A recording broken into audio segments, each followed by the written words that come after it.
Hello students, welcome back to the YouTube channel The Anand Educators. कैसे हैं आप सभी?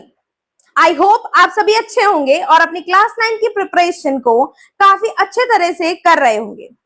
तो हमने पिछले वीडियो में class 9 NCERT new textbook का chapter number 1 understanding social science cover किया था, जिसमें हमने दो टॉपिक्स पढ़े। फर्स्ट टॉपिक था social science in everyday life and the second topic was understanding social science through time and traditions. तो हमने ये दो टॉपिक्स लास्ट वीडियो में कवर किए हैं। हम इस लेक्चर के अंदर आने वाले टॉपिक्स को कवर अप करेंगे।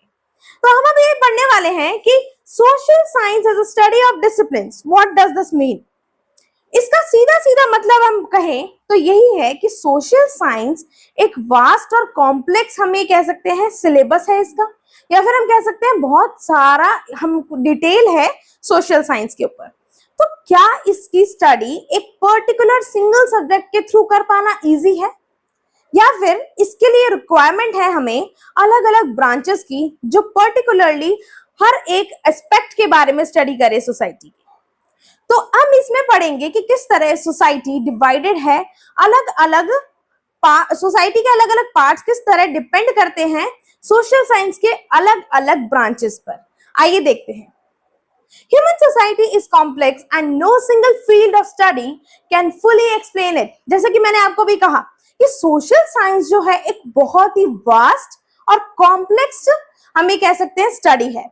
तो इसको पूरी तरह से पढ़ पाने के लिए एक ऐसा नहीं है कि एक सिंगल सब्जेक्ट या फिर एक सिंगल स्टडी के थ्रू हम इसको एंटायरली पूरी तरह से डीपली हम इसको पढ़ पाए। तो इसके लिए हमको क्या रिक्वायरमेंट होंगी? जैसे कि एक एग्जांपल्स हम पढ़ते हैं कि किस तरह हमें अलग अलग ब्रांचेस की नीड है सोशल साइंस को पढ़ने के लिए। आइए देखते हैं। For example, a drought affects crops environment. इसका क्या मतलब है? जैसे कि हम देखते हैं कि मान लो किसी एक जगह पर नेचुरल कैलामिटी हो गई, फॉर एग्जांपल ड्रॉट। तो अगर ड्रॉट हो जाता है कहीं पे भी, यानी कि सूखा पड़ जाता है, तो क्या होगा? तो क्रॉप्स डिस्ट्रॉय हो जाएंगे। क्रॉप को सीधा सीधा इफेक्ट करेगा ड्रॉट। इससे किसके ऊपर और इफेक्ट पड़ेगा? एनवायरमेंट पे, वहां पे रह रहे लोगों पर, क्योंकि उनको फूड नहीं मिलेगा, है ना। दूसरी चीज, फार्मर्स इनकम इकोनॉमी, यानी कि फार्मर जो कुछ भी अपने लैंड पे ग्रो करता है उससे जो उसे इनकम होती है वो कंट्री के इकोनॉमी को डेवलप करने में, एनहांस करने में सपोर्ट करती है। आगे देखें, गवर्नमेंट रिलीफ मेजर्स पॉलिटिक्स। अब मान लीजिए किसी भी जगह पर हम ये कह रहे हैं कि एक नेचुरल कैलामिटी हुई, फॉर से अर्थक्वेक आ गया, या फिर हम कह सकते हैं ड्रॉट आ गया, फ्लड आ गया। तो गवर्नमेंट की क्या रिस्पॉन्सिबिलिटी होती है? हम सिटीजन्स के राइट्स को, हम सिटीजन्स के वेलफेयर को प्रोटेक्ट करने के लिए हम ये देखेंगे कि किस तरह गवर्नमेंट जो है फंक्शन करती है, और हमें एज ए ह्यूमन बीइंग, हम लोगों को as a citizen of a country किस तरह हमें रिलीफ फंड्स प्रोवाइड करती है, फूड प्रोवाइड करती है, शेल्टर प्रोवाइड करती है। तो ये सब किसके अंडर में आता है? एक कंट्री के पॉलिटिक्स के अंडर में। तो ये जो हमारा डिवीजन हो गया, ये हो गया पॉलिटिकल साइंस का। आगे देखेंगे, migration to cities society. Migration to cities entirely किस पे बेस्ड है? सोसाइटी के फॉर्मेशन पर। मान लीजिए कोई भी ह्यूमन बीइंग या अपने किसी भी रूरल एरिया से अर्बन एरिया के तरफ माइग्रेट कर रहा है ना, या फिर हम कहें अर्बन एरिया से किसी और अर्बन सिटी में वो माइग्रेट कर रहा है in search of food, in search of shelter, in search of better job opportunities, या किसी भी वजह से। तो वो किसके लिए इफेक्ट कर रहे हैं? किस चीज पे सबसे ज्यादा इफेक्ट डाल रहे हैं? सबसे ज्यादा वो इफेक्ट कर रहे हैं सोसाइटी फॉर्मेशन पर। यानी कि जिस जगह एक टाइप के लोग जिनका कल्चर, ट्रेडिशन एक जैसा हो, या फिर हम कह सकते हैं कि ऐसी जगह जहां पर पॉपुलेशन ग्रोथ हो रही है, तो वो सीधा सीधा किसके लिए अकाउंट करेगा? For the formation of society. आगे देखिए, and traditional ways of coping with scarcity, that is culture. तो अगर हमारे ऊपर कोई भी डिफिकल्ट सिचुएशन आ जाए, जैसे कि हम बोल रहे हैं natural calamity, for example drought, तो हम लोग क्या करते हैं? हमारे ट्रेडिशनल वेज को यूज करके हम लोग उस डिफिकल्ट सिचुएशन से बाहर आने के लिए कुछ ना कुछ न्यू आइडियाज लोगों से लेकर उस सिचुएशन से बाहर निकलने की कोशिश करते हैं। That represents our culture, isn't it? तो हम ये देख रहे हैं कि किस तरह सोशल साइंस के अंदर ही हमारे एनवायरनमेंट में, या फिर हम कह सकते हैं हमारे सराउंडिंग्स में ही, हम एग्जांपल लेकर चले तो हम देख रहे हैं ज्योग्राफिक वेरिएशंस, क्लाइमेटिक वेरिएशंस, जो सीधा सीधा ज्योग्राफी ब्रांच की तरफ इंडिकेशन दे रहा है। दूसरी तरफ हम देख रहे हैं हिस्ट्री से बिलोंगिंग, हमारी sense of belonging from our past. दूसरी जगह हम आगे देखते हैं तो हमें कहीं ना कहीं सोसाइटी फॉर्मेशन के बारे में भी पता चल रहा है, हमें कल्चर के बारे में पता चल रहा है, हमें कंट्री के इकोनॉमी के बारे में पता चल रहा है, या फिर हम कह सकते हैं गवर्नेंस या पॉलिटिक्स के बारे में पता चल रहा है। तो सिंगल सोशल साइंस इतनी ज्यादा वास्ट है, इतनी कॉम्प्लेक्स है कि उसके अंदर वेरियस ब्रांचेस जो हैं हमें उसकी डिटेल्ड स्टडी कर लेने के लिए हेल्प प्रोवाइड कर रहे हैं। आगे देखें, to understand such situations, we must examine society from different perspectives. Social science, therefore, is not a single subject, but a group of related disciplines, each focusing on a different aspect of human life. Together, they help us understand society in a comprehensive and connected way. तो ये क्या कहना चाह रहे हैं? हम ये बोल रहे हैं कि अगर हमें सोसाइटी की या फिर हमारे सराउंडिंग्स की डिफरेंट सिचुएशंस को समझना है तो हमारा मेन सबसे पहले एम क्या होना चाहिए, या फिर हमारा एक्शन फर्स्ट क्या होना चाहिए? यही कि हम हमारे एनवायरनमेंट को, हमारी सोसाइटी को अलग अलग पर्सपेक्टिव से जज करें, देखें कि किस जगह पे हमें किस चीज की नीड है, क्या चेंज होने की जरूरत है, या फिर कोई भी जो पहले से चला आ रहा ट्रेडिशन है वो किस तरह फॉलो हो रहा है, या फिर जिससे हम उसको प्रिजर्व करके फ्यूचर जनरेशंस तक उसे कंजर्व्ड रख पाए। हम ये सीखेंगे कि किस तरह सोशल साइंस एक सिंगल सब्जेक्ट नहीं है। बहुत लोगों को ये कंफ्यूजन होता है कि सोशल साइंस ही तो एक ही सब्जेक्ट है। सोशल साइंस अलग अलग सब्जेक्ट्स का एक ग्रुप है। सोशल साइंस बहुत ही वास्ट, एक कॉम्प्लेक्स सब्जेक्ट है जिसके अंदर बहुत ज्यादा डिटेल की जरूरत है। इसके अंदर अलग अलग सब्जेक्ट्स हैं जो कि इंटर रिलेटेड हैं, जिसमें उन्हें डिसिप्लिन्स प्रोवाइड करते हैं, डिफरेंट आइडियल्स, की आइडियोलॉजीज, जो कि हमें किसी भी पॉइंट ऑफ व्यू को अच्छे से समझने में हेल्प करती है। आगे देखिए, each focusing on a different aspect of human life. हर एक जो ब्रांच है सोशल साइंस की वो ह्यूमन लाइफ से रिलेटेड अलग अलग एस्पेक्ट्स को कवर करती है। Together, they helps us understand society in a comprehensive way. What is the meaning of comprehensive? Comprehensive means in a detailed way. तो ये सभी ब्रांचेस मिलकर हमें हेल्प करती हैं कि हम सोशल साइंस को एक डिटेल्ड मैनर में और अपने सराउंडिंग्स से, अपने एनवायरनमेंट से, अपने सोसाइटी से इंटरकनेक्टेड वे में इसको समझ पाते हैं। आगे देखिए, in grades 9-10, social science primarily draws from 4 core disciplines: geography, history, political science, and economics that together provide a comprehensive understanding of society. तो 9-10th में यूजुअली क्या होता है? 4 डिविजन्स बच्चे को पढ़ने होते हैं। कौन कौन से? History, geography, politics and economics. तो ये जो 4 ब्रांचेस हैं, history, geography, political science, economics, ये हमें डिटेल प्रोवाइड करती हैं हमारे एनवायरनमेंट की, हमारी सोसाइटी की। तो इसी के थ्रू हम अपने ह्यूमन रिलेशनशिप्स को, सोशल रिलेशनशिप्स को हम कह सकते हैं, या फिर क्लाइमेट, वेदर, या फिर हम बोले हमारे पास्ट को, जैसे कि कोई भी डायनेस्टी है, कोई वॉर है, हाँ, उन सभी के बारे में पढ़ पाते हैं। तो जिस तरह पहले अलग अलग बुक्स होती थी क्लास 9th और 10th के सिलेबस में, इस बार तो 10th में सेम ही चल रहा है, लेकिन 9th में एक चेंज कर दिया गया है कि इन्हीं सभी टॉपिक्स को मर्ज करके एक सिंगल बुक में कन्वर्ट कर दिया गया है, जिसके 2 पार्ट्स हैं, पार्ट 1 एंड पार्ट 2। अब आपको हर एक जो ब्रांच है सोशल साइंस का वो इन्हीं में मर्ज होकर ही पढ़ने को मिलेगा। आगे देखिए, other discipline such as sociology, philosophy, anthropology, and psychology also form a part of the broader social science family. तो इसका क्या मीनिंग है? Other disciplines such as sociology. What is sociology?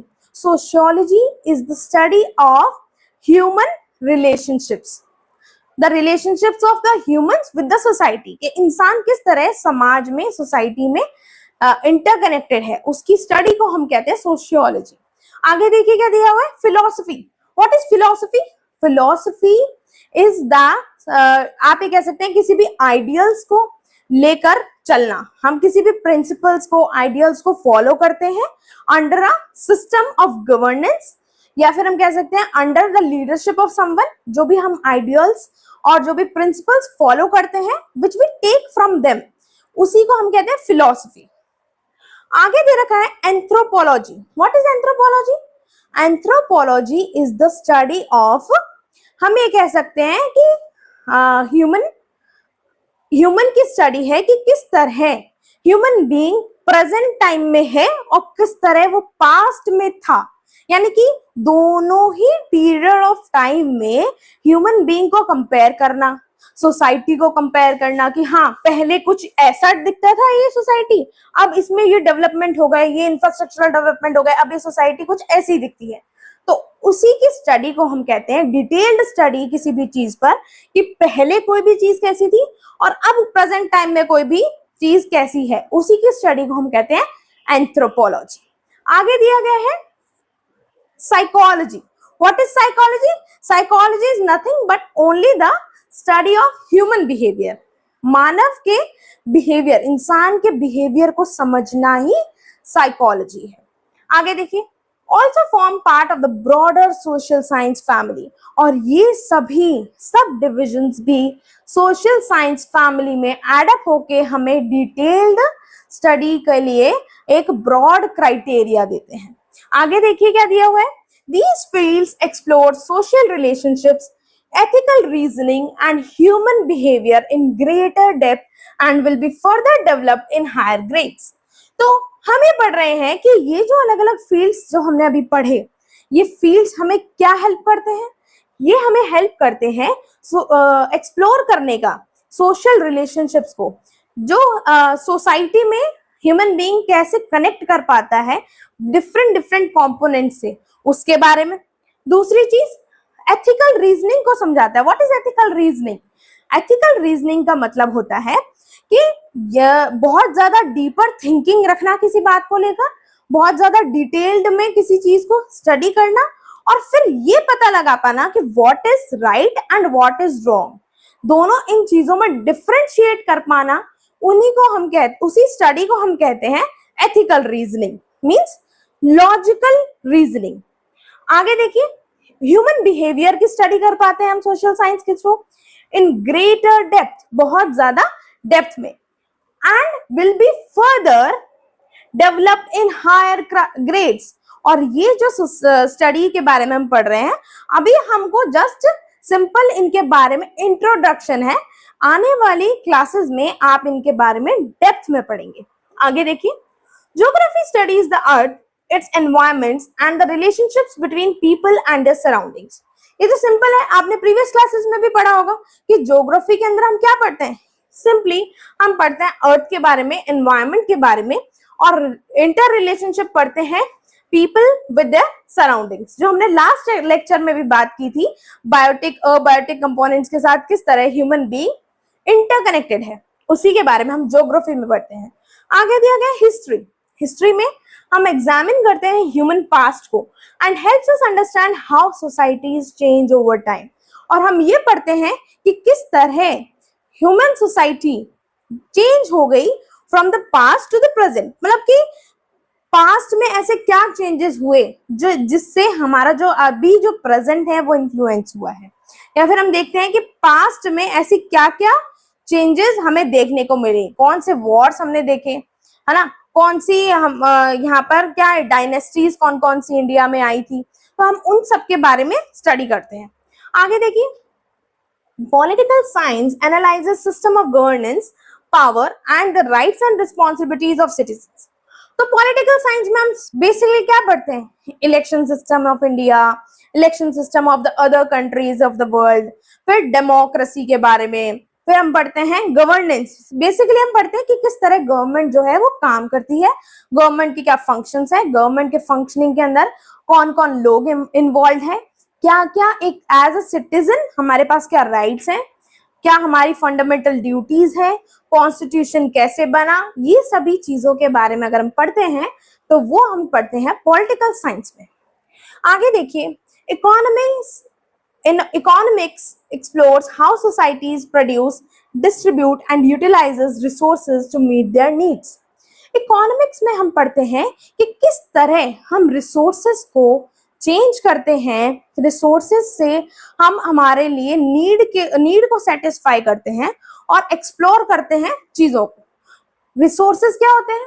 Resources ऐसी कोई भी चीज जो हमें यूज में आ रही हो हमारे किसी भी प्रोडक्ट को फिनिश्ड प्रोडक्ट के फॉर्मेशन के लिए। जैसे कि हम बोले रॉ मटेरियल जो भी प्रोवाइड कर रहा हो, जैसे कि वाटर है वो हमारे लिए एक रिसोर्स है, सनलाइट है वो एक रिसोर्स है ना।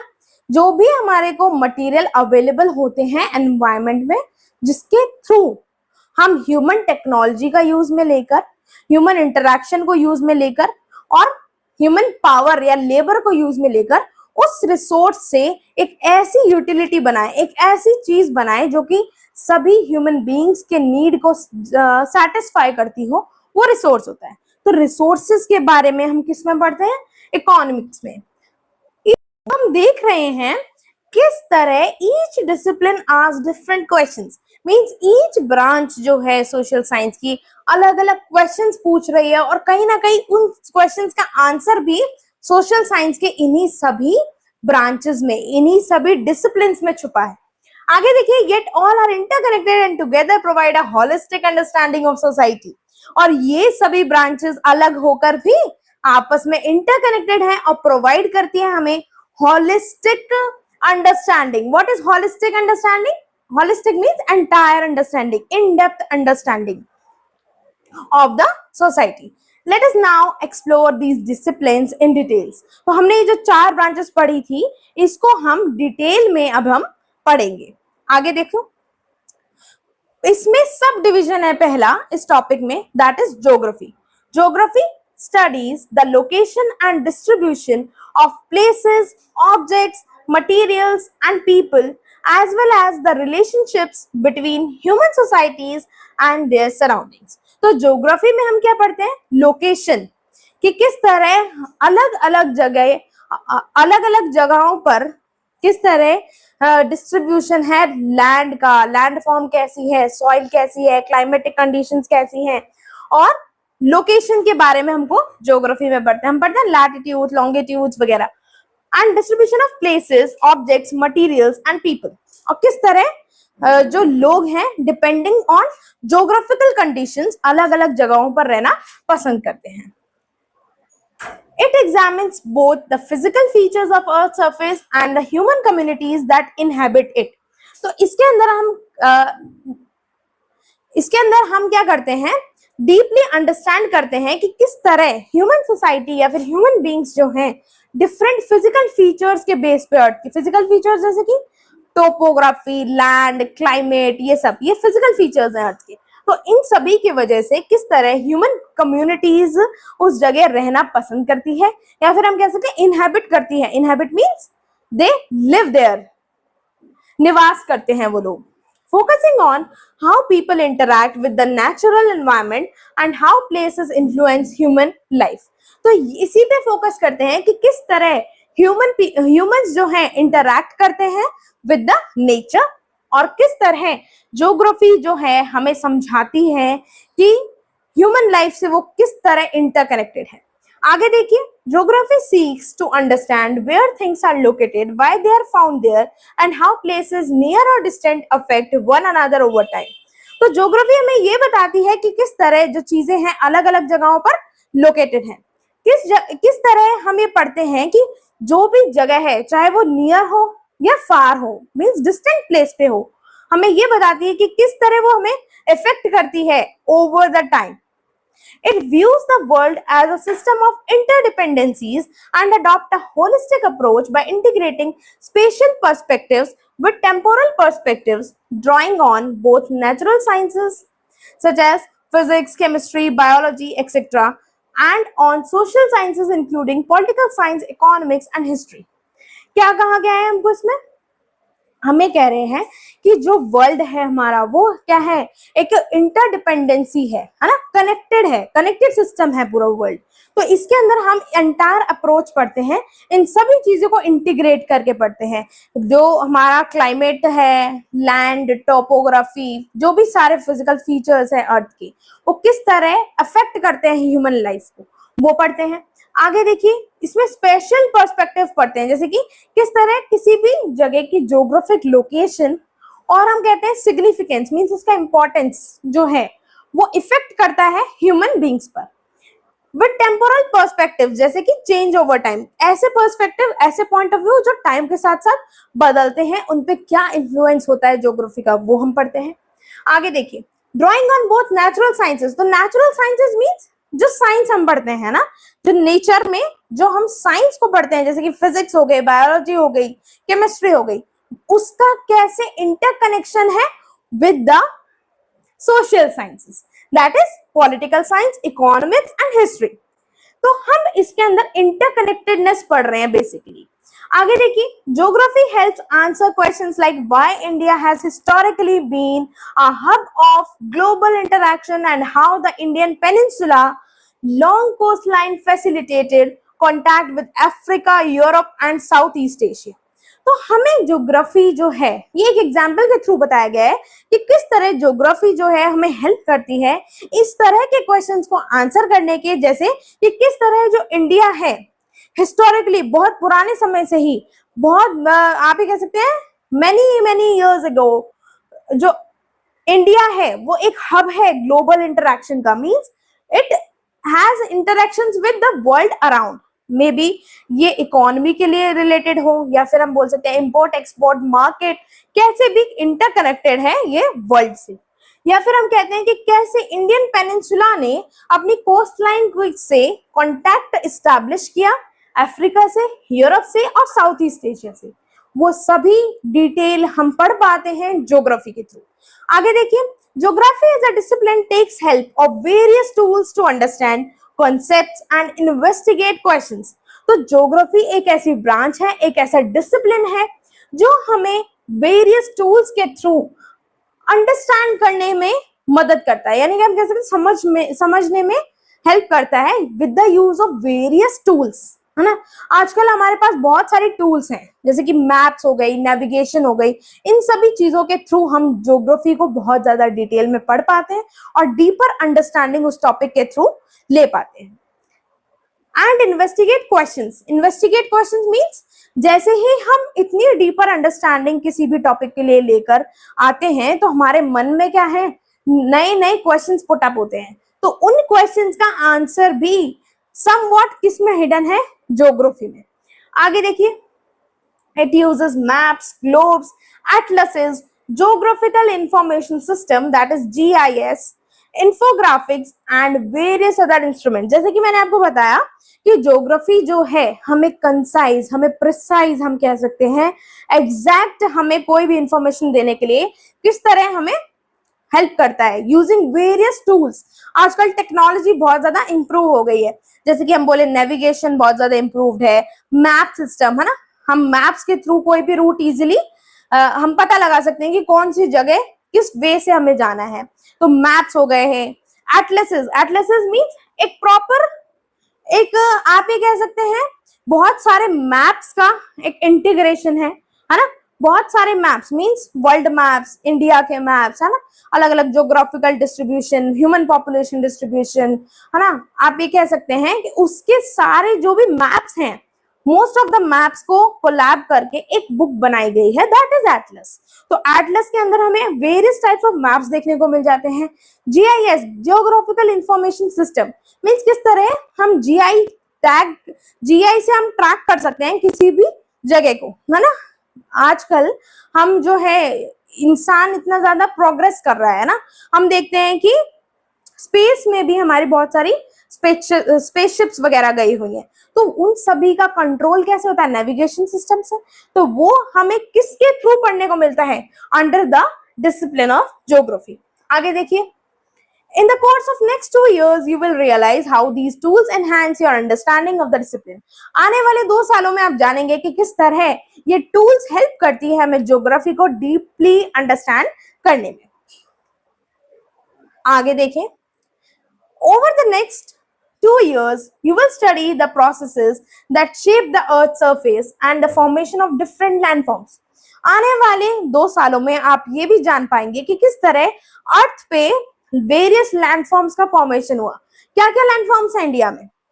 हम देखते हैं कहीं पर पेनिनसुला प्लेटू है, कहीं पर माउंटेन रेंजेस है, कहीं पर डेजर्ट्स हैं, कहीं पे ओशियंस हैं, कहीं पे ग्रासलैंड्स हैं। तो ये सब किस वजह से है?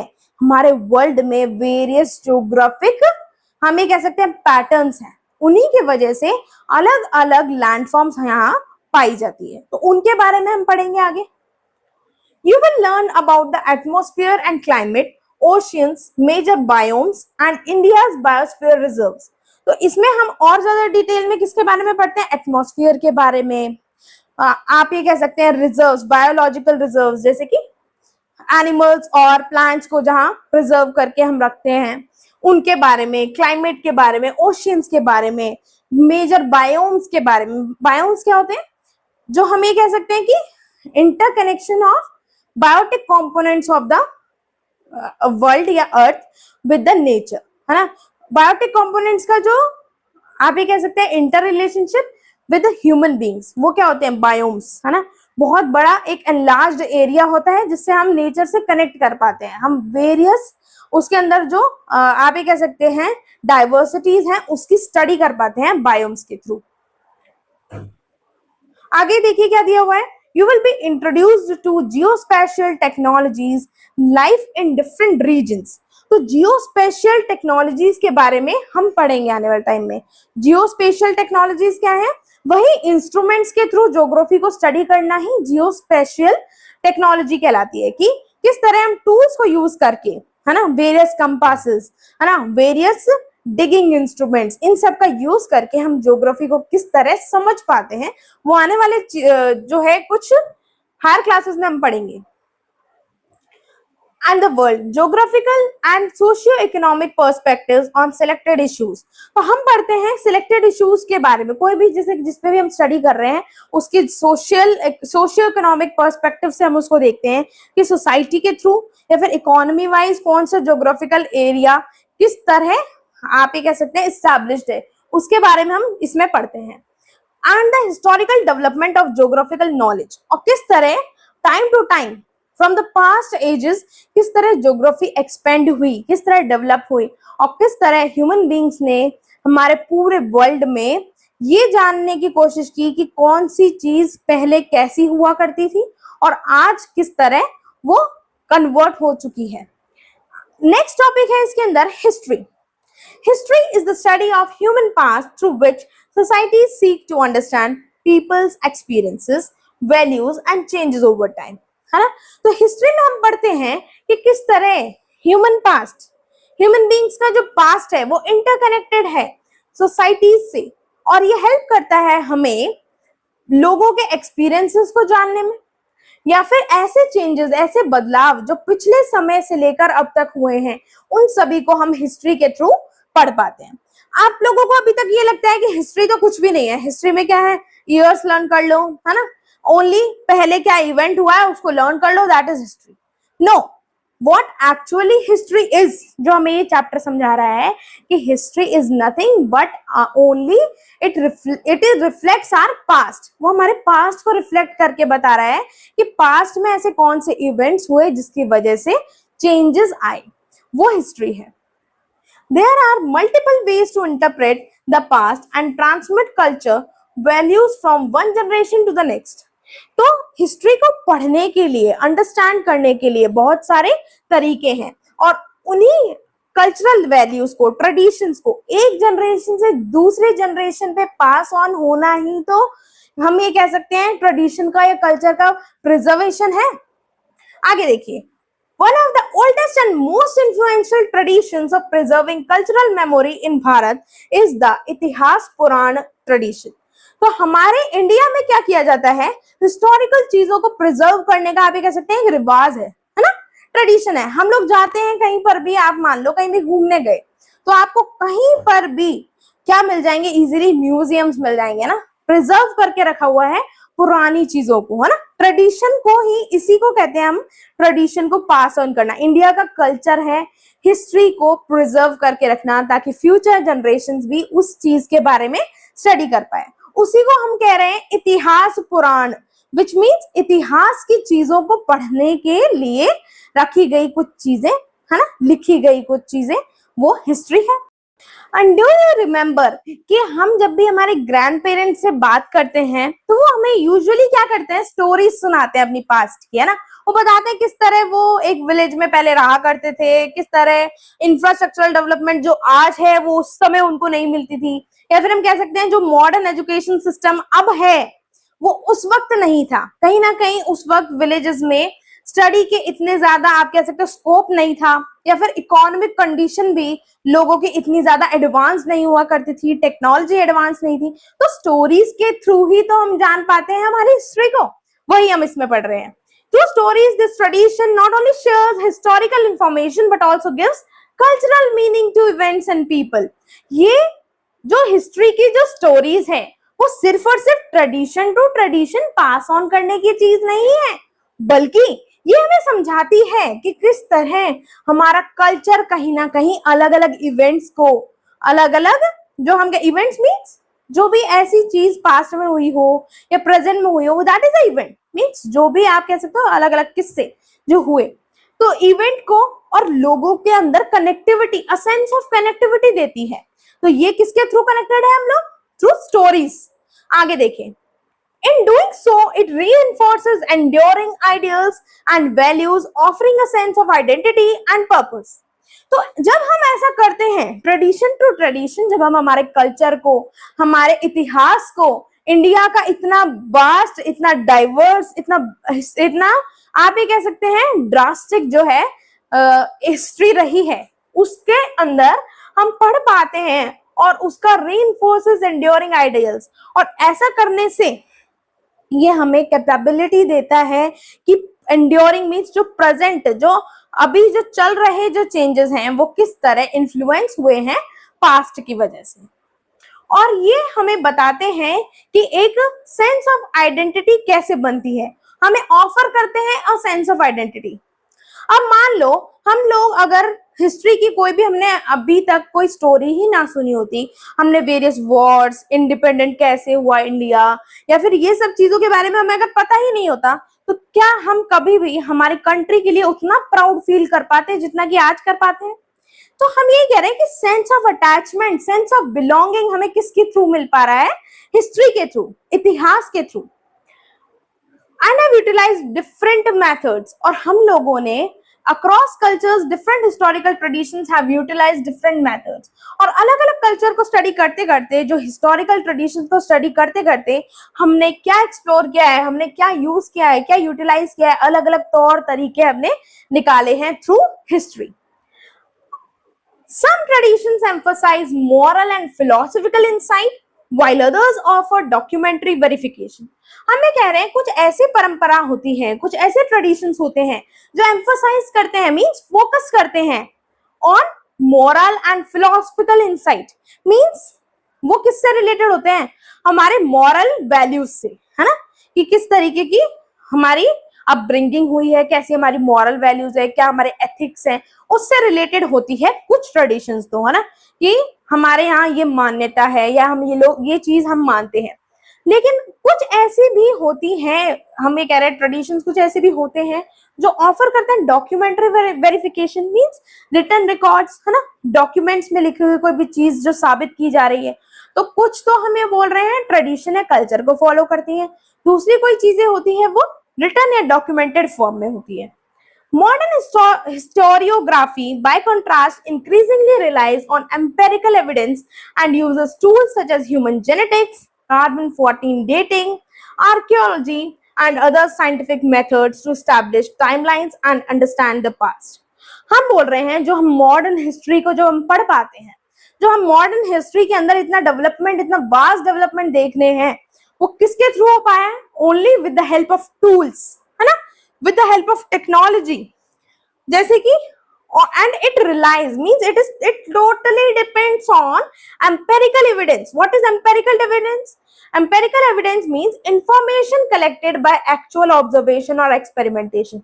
कि ऐसी कोई भी जानकारी, ऐसी कोई भी इंफॉर्मेशन जो कि कलेक्ट की गई है, ली गई है बाय एक्चुअल ऑब्जर्वेशन, सही तरीके से किसी भी चीज को ऑब्जर्व करके, या फिर हम कह सकते हैं एक्सपेरिमेंट के थ्रू अगर कोई भी हमको एविडेंस या सबूत मिल रहा है, उसी को हम कह रहे हैं एम्पेरिकल एविडेंस। तो एम्पेरिकल एविडेंस पे डिपेंड करता है हमारा प्रेजेंट जो मॉडर्न हिस्टोरियोग्राफी है। एंड यूजेस टूल्स, तो इसके थ्रू हम क्या यूज में लेते हैं? टूल्स को, वेरियस टाइप ऑफ टूल्स को यूज में लेते हैं, ह्यूमन टेक्नोलॉजी को यूज में लेते हैं, जेनेटिक्स जो हम पढ़ते हैं साइंस में, जेनेटिक्स का यूज में लेते हैं हिस्ट्री को प्रॉपर्ली पढ़ पाने में। और दूसरा हम कह रहे हैं कार्बन 14 डेटिंग, कार्बन के थ्रू हम पता लगा पाते हैं एज को, है ना, कि कोई सी भी फॉसिल या कोई भी चीज जो हमें पहले की बरीड या कोई भी हमें ऐसे एविडेंस, ऐसी कोई भी सोर्स मिला है तो कितना साल पुराना है, वो हम पता लगाते हैं कार्बन 14 डेटिंग से। आर्कियोलॉजी जो हमने पहले पढ़ा था, and other scientific methods to establish timelines and understand the past, और फिर इसी से ही हम एस्टैब्लिश कर पाते हैं टाइमलाइन को, है ना, ज्योग्राफिकल टाइमलाइन, या फिर हम कह सकते हैं जियोलॉजिकल टाइम स्केल का पता कैसे लगा पाते हैं हम हिस्ट्री के through. Next is history writing draws on a wide range of sources to understand the society realities of the past. तो हमारे पास हिस्ट्री में वास्ट एंड वास्ट, हम ये कह सकते हैं बहुत ही ब्रॉड स्पेक्ट्रा है, जिसके अंदर हमारे पास बहुत सारे सोर्सेज हैं जो हमें ये बताते हैं कि हमारी जो प्रेजेंट डे सोशल रियलिटीज है वो किस तरह पास्ट से कनेक्टेड है। These include archaeological and literary traditions such as travelogues, memoirs, correspondence, genealogical records, folklore and oral traditions and revenue documents. तो इसके अंदर हमको क्या मिलते हैं? ट्रैवलॉग्स। मान लो हिस्ट्री में हम क्या पढ़ते हैं, कोई भी रिटन डॉक्यूमेंट हमें मिल गया हो पुराना इतिहास में, जो हमें मिलते भी हैं, यूजुअली म्यूजियम्स में रखे हुए मिलते हैं ना, या फिर हम कह सकते हैं किसी की ऑटोबायोग्राफी मिले, तभी तो हम पता लगा पाएंगे कि उस समय कैसी चीजें हुआ करती थी, है ना, किस तरह इंसान किस तरह डेवलप हुआ, किस तरह सिविलाइजेशन आई। तो ये सब हम किसके थ्रू पढ़ पाते हैं?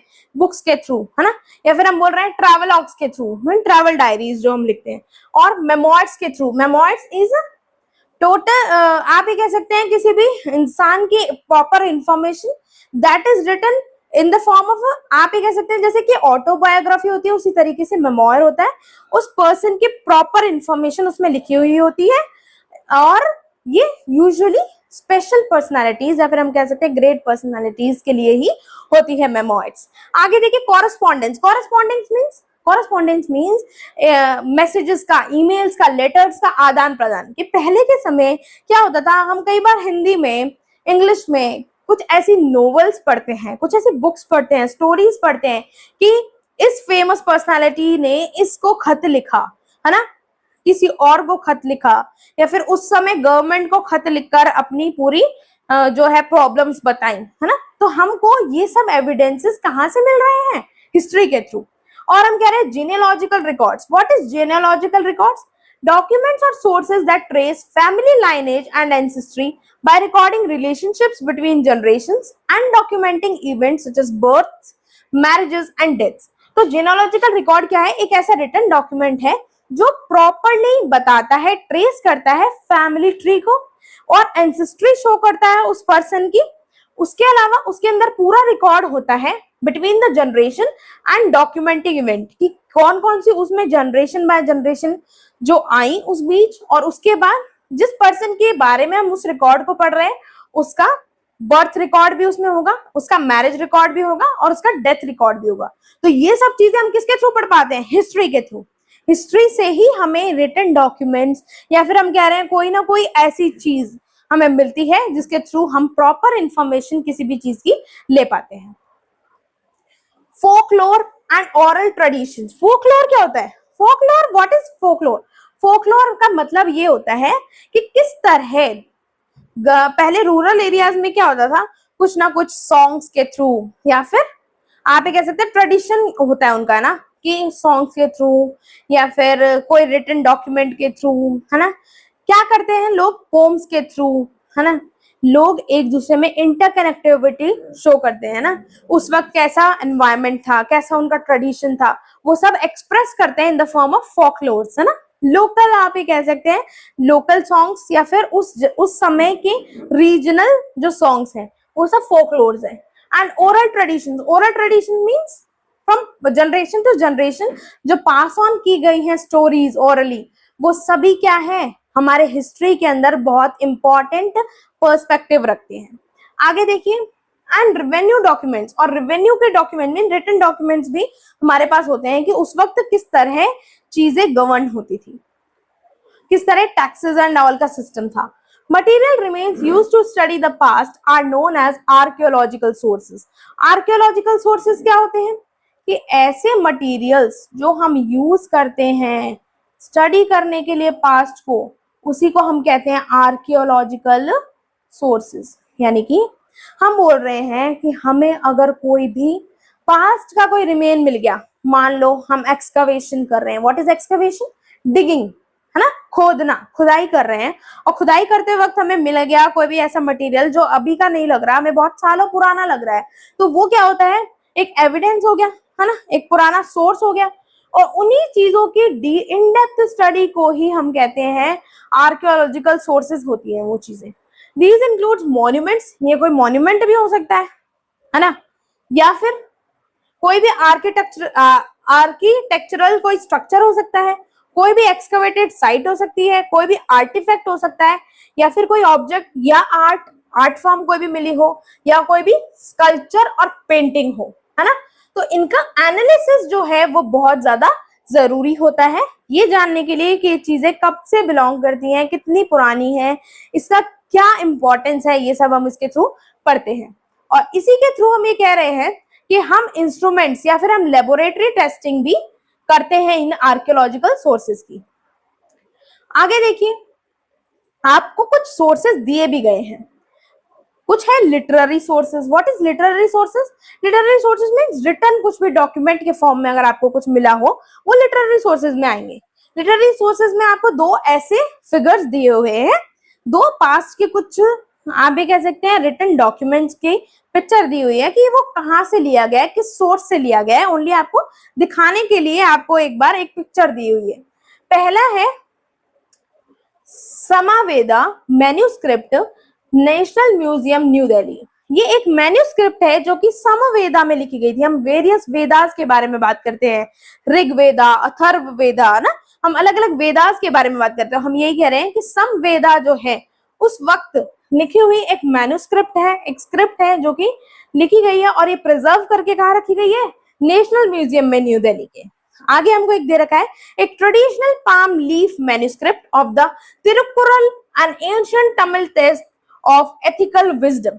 ये दिया गया है, ट्रेडिशनल मीन्स पौराणिक, बहुत पुरानी इतिहास की चीज है जो कि एक पाम के पत्ती के ऊपर मैन्यूस्क्रिप्ट लिखी गई है of the Thirukkural an ancient Tamil text. एक एंशिएंट बहुत ही पुराना तमिल का टेक्स्ट है, इस पे लिखा हुआ है, मैन्यूस्क्रिप्ट इसमें लिखी हुई है, और ये शो कर रहा है एथिकल विजडम को। ये आपको सिर्फ एक फिगर है फॉर आप विजुअलाइजेशन के लिए कि लिटरेरी सोर्सेज होते कैसे हैं। आगे देखिए, आगे आपको दिया गया है archaeological sources. Archaeological sources means ऐसे कोई भी रिमेन्स जो आपको मिले हो और वो हिस्ट्री को पढ़ने के लिए आपको यूज में आ रहे हो, वो आर्कियोलॉजिकल रिसोर्सेज हैं। जैसे कि एक हमको एक टेराकोटा फिगरिन दिया गया है जो कि सिंधु सरस्वती सिविलाइजेशन का है। Sindhu Saraswati civilization means this is not कि आप सोच रहे हो कि ये पता नहीं क्या आ गया, ऐसा कुछ नहीं है, आपने पहले पढ़ा हुआ है। इंडस वैली सिविलाइजेशन को ही सिंधु सरस्वती सिविलाइजेशन कहते हैं। तो उस वक्त की एक आप ये कह सकते हैं आइडल है, उस वक्त का एक ऐसा आर्कियोलॉजिकल सोर्स है जो कि पाया गया, जिसके ऊपर स्टडी की गई। एक हमें दिया गया है स्कल्पचर दिया गया है लॉर्ड विष्णु का, एक डाइटी का एक स्ट्रक्चर दिया गया है, एक स्कल्पचर दिया गया है, एक मूर्ति आप ये कह सकते हैं from the 12th century CE. Means आप देख सकते हैं कितना ज्यादा पुराना स्कल्पचर हमें मिला। कैसे मिला? Maybe through excavation. आगे देखिए, नेक्स्ट है epigraphic sources. What are epigraphic sources? Epigraphic sources means a historical source consisting of text, decrees or records inscribed on durable materials such as stone, metal plates or rock surfaces. ये क्या होता है? Epigraphic source के अंदर एक historical source है, ये भी एक पुराना सोर्स है जिसके अंदर क्या लिखे हुए हैं, कुछ भी टेक्स्ट लिखा हुआ है, मान लो पत्थर पे, या फिर आप कह सकते हैं किसी भी स्टोन के ऊपर, मतलब पत्थर पे है, मेटल पे है, ऐसे खोद के खुदाई करके या फिर उसके ऊपर लिखा गया है अगर कोई टेक्स्ट, उसी को कह रहे हैं एपिग्राफिक सोर्स, है ना। डिक्रीज का मतलब होता है कोई भी ऑफिशियल ऑर्डर। उस वक्त क्या होते थे, किंग्स हुआ करते थे, है ना, तो किंग्स का कोई भी ऑफिशियल ऑर्डर है या ऐसी चीजें हैं वो पाई गई इस पे लिखी हुई। वेरियस आप ये कह सकते हैं डायलेक्ट्स के अंदर, है ना, वेरियस स्क्रिप्ट्स के अंदर लिखी गई, अलग अलग स्क्रिप्ट्स मींस लिपि होती है ना, अलग अलग लिपि होती है जैसे लिखने की। मेनली हिंदी को लिखने के लिए हम पढ़ते हैं देवनागरी लिपि में, है ना, पंजाबी हम पढ़ते हैं गुरुमुखी लिपि, तो ये लिपि होती है ना जो अलग अलग। तो ऐसे ही एंशिएंट पास्ट में अलग अलग लिपि थी जिस फॉर्म में ये कुछ ऐसे टाइप के कुछ फिगर्स बनाए गए और इंस्क्राइब किए गए, है ना, पत्थर पे लिखा गया, उसी को कह रहे हैं इंस्क्राइब करना। ऑन ड्यूरेबल मैटर, ऐसे मटेरियल पे जो ड्यूरेबल हो, जो टाइम के साथ साथ खराब ना हो, काफी लंबे समय तक चले, उसके ऊपर लिख दिया such as stone, metal plates और rock surfaces. These inscription provide direct evidence about past events, rulers, administration and society. और ये जो इंस्क्रिप्शन है ये डायरेक्ट एविडेंस दे रहे हैं, सीधा सीधा हमें सबूत दे रहे हैं कि उस वक्त पास्ट में कैसा इवेंट हुआ था, किस बारे में लिखा गया है, कि कौन वहां पर उस वक्त रूलर था, कैसा उस वक्त एडमिनिस्ट्रेशन सिस्टम था और सोसाइटी किस तरह से थी। तो उस सब का जो हमारे पास डॉक्यूमेंट है वो जो हम कह सकते हैं हिस्ट्री के कौन से सोर्स से मिल रहा है हमको, एपिग्राफिक सोर्स से। तो आपको दो फोटो भी दी गई है इधर, एक दो फिगर्स दिए गए हैं, Brahmi inscription on a part of pillar belonging to the Gupta period. तो अभी मैंने आपको बताया था ब्रह्मी स्क्रिप्ट में लिखी गई है, इसलिए इसको कह रहे हैं ब्रह्मी इंस्क्रिप्शन। किस पे किया गया है, एक पिलर, एक खंबा जो हम कहते हैं उसके पार्ट के ऊपर लिखा गया है जो कि गुप्ता पीरियड से बिलोंग करता है। नेक्स्ट हमको दिया गया है Kannada inscription of emperor Krishnadevaraya at the underground Shiva temple प्रसन्न विरूपक्ष टेम्पल हम्पी। ये क्या दिया हुआ है, कन्नड़ मैन्युस्क्रिप्ट में या कन्नड़ स्क्रिप्ट के अंदर एक इंस्क्रिप्शन की गई है। एम्परर उस वक्त कौन थे, कृष्णदेवराय, और अंडरग्राउंड एक शिव टेम्पल था जो कि उस टेम्पल का नाम क्या था, प्रसन्न विरूपक्ष टेम्पल, जो कि हम्पी में है। वहां पर ये मिला कन्नड़ का इंस्क्रिप्शन आप कह सकते हैं। तो ये वेरियस एपिग्राफिक सोर्सेज है जो हमें हिस्ट्री को डिटेल में कहीं ना कहीं पढ़ने में हेल्प करते हैं। नेक्स्ट है numismatic sources. What are numismatic sources? Numismatic sources means a historical source comprising coins, currency और medals.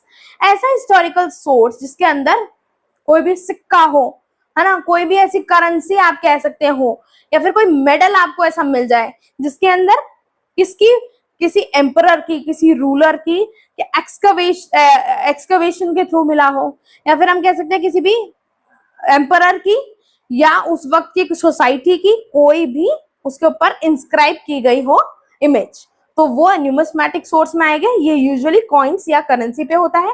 Numismatic help historian study the economy. Chronology means time to time, period of time में किस, हम ये कह रहे हैं sequence wise, किस तरह कौन से रूलर्स हुआ करते थे, कैसा उस वक्त ट्रेड था, कैसी पॉलिटिकल बाउंड्रीज उस वक्त स्टैब्लिश्ड थी। Culture of civilization through a metal content, तो कल्चर को पढ़ पाते हैं ना, सिविलाइजेशन को पढ़ पाते हैं एक मेटल से, जैसे कि कॉइन हो गया। Inscription and symbols on coin, तो इंस्क्राइब किया गया है किसके ऊपर, कॉइन्स के ऊपर, इन द फॉर्म ऑफ सिंबल्स। तो हमें यहाँ पे दो फिगर्स दिए गए हैं। पहला है a coin issued by king Samudragupta 4th century CE में। एक ऐसा कॉइन दिया गया है जो कि किंग समुद्रगुप्त ने इशू किया था 4th सेंचुरी सीई में। अब आप सोचिए, अगर हमें इस तरीके के सोर्सेस नहीं मिलते तो क्या हम कभी उस वक्त के इन किंग्स के बारे में पढ़ पाते? नहीं ना।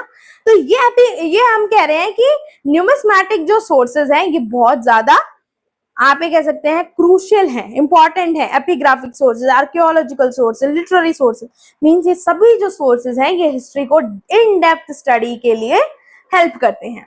नेक्स्ट हमको दिया गया है a Mughal coin issued during the reign of Jahangir showing the zodiac sign Sagittarius. ये एक शो कर रहा है एक मुगल कॉइन जिसके ऊपर जहांगीर के रूल में ये बना था, और इसके अंदर क्या दिया गया है, एक ज़ोडिएक साइन दिया गया है सैजिटेरियस। सैजिटेरियस ज़ोडिएक साइन में क्या यूजुअली दिखाया गया है, a man holding a bow and arrow, है ना, ये दिखाया गया है हमें। तो ये सिंबल ये शो कर रहा है उस वक्त कि कहीं ना कहीं लोग ज़ोडिएक साइंस के बारे में भी उस वक्त जानते थे, है ना। तो हमें डिफरेंट टाइप्स ऑफ एस्पेक्ट्स को पढ़ने के लिए काम आते हैं ये वेरियस जो सोर्सेज है हिस्ट्री के।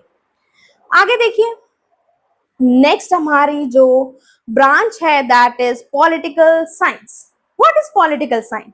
Political science is the study of governance which informs us how and why power is distributed, decisions are made and policies are implemented. ये बताती है ब्रांच कि पॉलिटिकल साइंस एक ऐसी स्टडी है कि गवर्नमेंट किस तरह चलती है ना, या फिर हम कह सकते हैं कि ये हमको इन्फॉर्म करती है कि किस तरह पावर जो है वो एक ही पर्सन के हाथ में नहीं है। जो मेन पावर है किसी भी कंट्री की वो डिस्ट्रीब्यूटेड है एट वेरियस लेवल्स। इंडिया में भी हम देखते हैं central government, state government, local governments, है ना। तो ये जो पावर है ये किसी एक पर्सन के हाथ में नहीं है, एक पूरी पावर को जो आप कह सकते हैं गवर्न करती है कंट्री को, वो एक पूरी बॉडी होती है ना, बहुत सारे उसमें मेंबर्स होते हैं। तो वही हम पढ़ते हैं पॉलिटिकल साइंस में, और हम ये देखते हैं कि क्यों पावर का डिस्ट्रीब्यूशन जरूरी क्यों है, ये भी हम पढ़ते हैं कि किस तरह डिसीजंस बनाए जाते हैं एंड पॉलिसीज आर इम्प्लीमेंटेड, और किस तरह नए नए नियम, कानून या लॉ या पॉलिसीज इम्प्लीमेंट किए जाती हैं, ये भी हम इसमें पढ़ते हैं। It is the study of constitutions, governments and institutions of the state. हम इसके अंदर पढ़ते हैं संविधान के बारे में, या फिर हम कह सकते हैं वेरियस इंस्टीट्यूशंस के बारे में हम इसके अंडर में पढ़ते हैं। आगे देखिए, political science also studies social movements, national building, foreign policy and the way power is exercised, shared and regulated in a society and everyday life. तो इसके अंदर हम ये भी पढ़ते हैं कि पॉलिटिकल साइंस में किस तरह हमने देखा कि नेशन का फॉर्मेशन हुआ, किस तरह नेशन बिल्डअप हुआ, किस तरह अलग अलग पॉलिसीज लगाई जाती हैं, किस तरह वो इम्प्लीमेंट की जाती हैं, कौन ऐसे लोग होते हैं जो पावर एक्सरसाइज कर सकते हैं, कौन वो लोग होते हैं जो उन पावर्स के लिए अप्लाई कर सकते हैं, या फिर हम कह सकते हैं ऐसे कौन से नए नए लॉज या पॉलिसीज बनाई जाती हैं ह्यूमन वेलफेयर के लिए, वो सभी के सभी हम किसके अंडर में पढ़ते हैं, पॉलिटिकल साइंस के। आगे देखिए, in India's villages the panchayati raj system embodies grass roots democracy by giving citizens a voice in local developmental planning. हम ये कह रहे हैं कि हमने अभी बोला कि पॉलिटिकल साइंस जो है वेरियस लेवल्स में लोगों को गवर्न करती है ना। तो हम ये देख रहे हैं कि किस तरह इंडिया में लोकल विलेजेस में भी क्या है, आज भी पंचायती राज का सिस्टम है जिसके अंदर पंचायत होती है, गांव में पंचायत होती हैं जो गवर्न करती हैं उस विलेज को कि क्या क्या उसमें रूल्स होंगे, है ना, क्या क्या उसके अंदर कौन से रूल्स को फॉलो करके विलेजेस के लोगों को रहना होगा, वो सभी किसके अंडर में आते हैं, पंचायती राज। कौन कौन से ऐसे डेवलपमेंट है जो जरूरी है विलेजेस में, तो ये सभी का रिकॉर्ड कौन रखता है, पंचायती राज। तो हम ये पढ़ते हैं, और ये एक आप ये कह सकते हैं सिटीजन्स को अपनी वॉइस, लोकल सिटीजन्स को अपनी आवाज उठाने के लिए भी हेल्प करता है कि उनको अगर कोई भी चीज की नीड है ना, कोई भी प्रॉब्लम है, तो वो डायरेक्टली जाकर गवर्नमेंट के थ्रू उस चीज का कोई सोल्यूशन निकाल सकते हैं। तो हम ये कह रहे हैं इसके जो डेमोक्रेसी है इसके ग्रास रूट्स भी मीन्स आप ये कह सकते हैं बिल्कुल छोटे लेवल से लेकर भी, मतलब ऐसा नहीं है कि बड़ी सिटीज में ही लोगों को राइट है कुछ भी वॉइस उठाने का, या हम ये कह रहे हैं कि लोकल विलेजेस में भी, छोटे छोटे विलेजेस में भी लोगों के पास राइट है अपनी वॉइस को रेज करने का। तो ये सब किसके थ्रू पॉसिबल हो पाया है, by the distribution of power under, हम ये पढ़ते हैं पॉलिटिकल साइंस के अंडर में। आगे देखिए, this shows that political power exists not only within formal institutions but also in social relationships, customs and ideas of legitimacy। हम ये कह रहे हैं कि पॉलिटिकल पावर सिर्फ फॉर्मल इंस्टीट्यूशंस में ही है, फॉर्मल इंस्टीट्यूशन मीन कोई भी एक ऐसा इंस्टीट्यूट है, हम कह रहे हैं गवर्नमेंट बिल्डिंग है, क्या सिर्फ वहीं के लिए ही है, सीमित है क्या पावर, या फिर ये पावर जो हमें मिलती है ये सोशल टर्म्स के लिए भी मिलती है, हमारी सोसाइटी में भी क्या हम उस पावर को एक्सरसाइज कर सकते हैं, इसके बारे में हम पढ़ते हैं पॉलिटिकल साइंस के अंदर। आगे देखिए क्या दिया गया है। To study politics, therefore, is to examine society itself, its hierarchies and its struggles for more effective and accountable governance. तो political science का एक क्या है, ये एक जरिया है सोसाइटी को एग्जामिन करने का, है ना। हमें बोलते हैं पॉलिटिकल साइंस में ही वेरियस ब्रांचेस ऐसी होती हैं जो एग्जामिन करती है कि whether the society is working correctly और नॉट, है ना। उनको एग्जामिन करना whether they are doing their jobs right in the right manner or in the wrong way। तो उन सभी के ऊपर पावर एक्सरसाइज कौन करता है, पॉलिटिकल साइंस। हम ये कह रहे हैं वेरियस हिरार्कियल सिस्टम हम इसमें पढ़ते हैं, हम ये पढ़ते हैं कि किस तरह गवर्नमेंट जो है हमारी अकाउंटेबल है to the people. The study of politics in India began very early alongside reflections and on how society should be organized and governed। तो हम ये कह रहे हैं कि पॉलिटिकल जो सिस्टम है इंडिया में वो ऐसा तो नहीं है कि मॉडर्न पीरियड में ही शुरू हुआ है। हमें हिस्ट्री के थ्रू भी तो हमने अभी पढ़ा कि कहीं ना कहीं ऐसे सोर्सेज हैं जो ये शो कर रहे हैं कि उस वक्त भी पॉलिटिकल सिस्टम एग्जिस्ट करता था। उस वक्त भी किंग्स, एम्परर्स, हम ये कह सकते हैं रूलर्स थे जो कि अपनी पावर एक्सरसाइज करते थे ऑन द पीपल। तो हम ये कह रहे हैं कि पॉलिटिकल जो सिस्टम है इंडिया का वो ये शो करता है कि पॉलिटिक्स इंडिया में बहुत पहले ही शुरू हो गई थी और ये रिफ्लेक्शंस, उन्हीं के रिफ्लेक्शन से हमें ये पता चलता है कि किस तरह सोसाइटी ऑर्गेनाइज होती है और किस तरह गवर्नमेंट जो है वो वर्क करती है।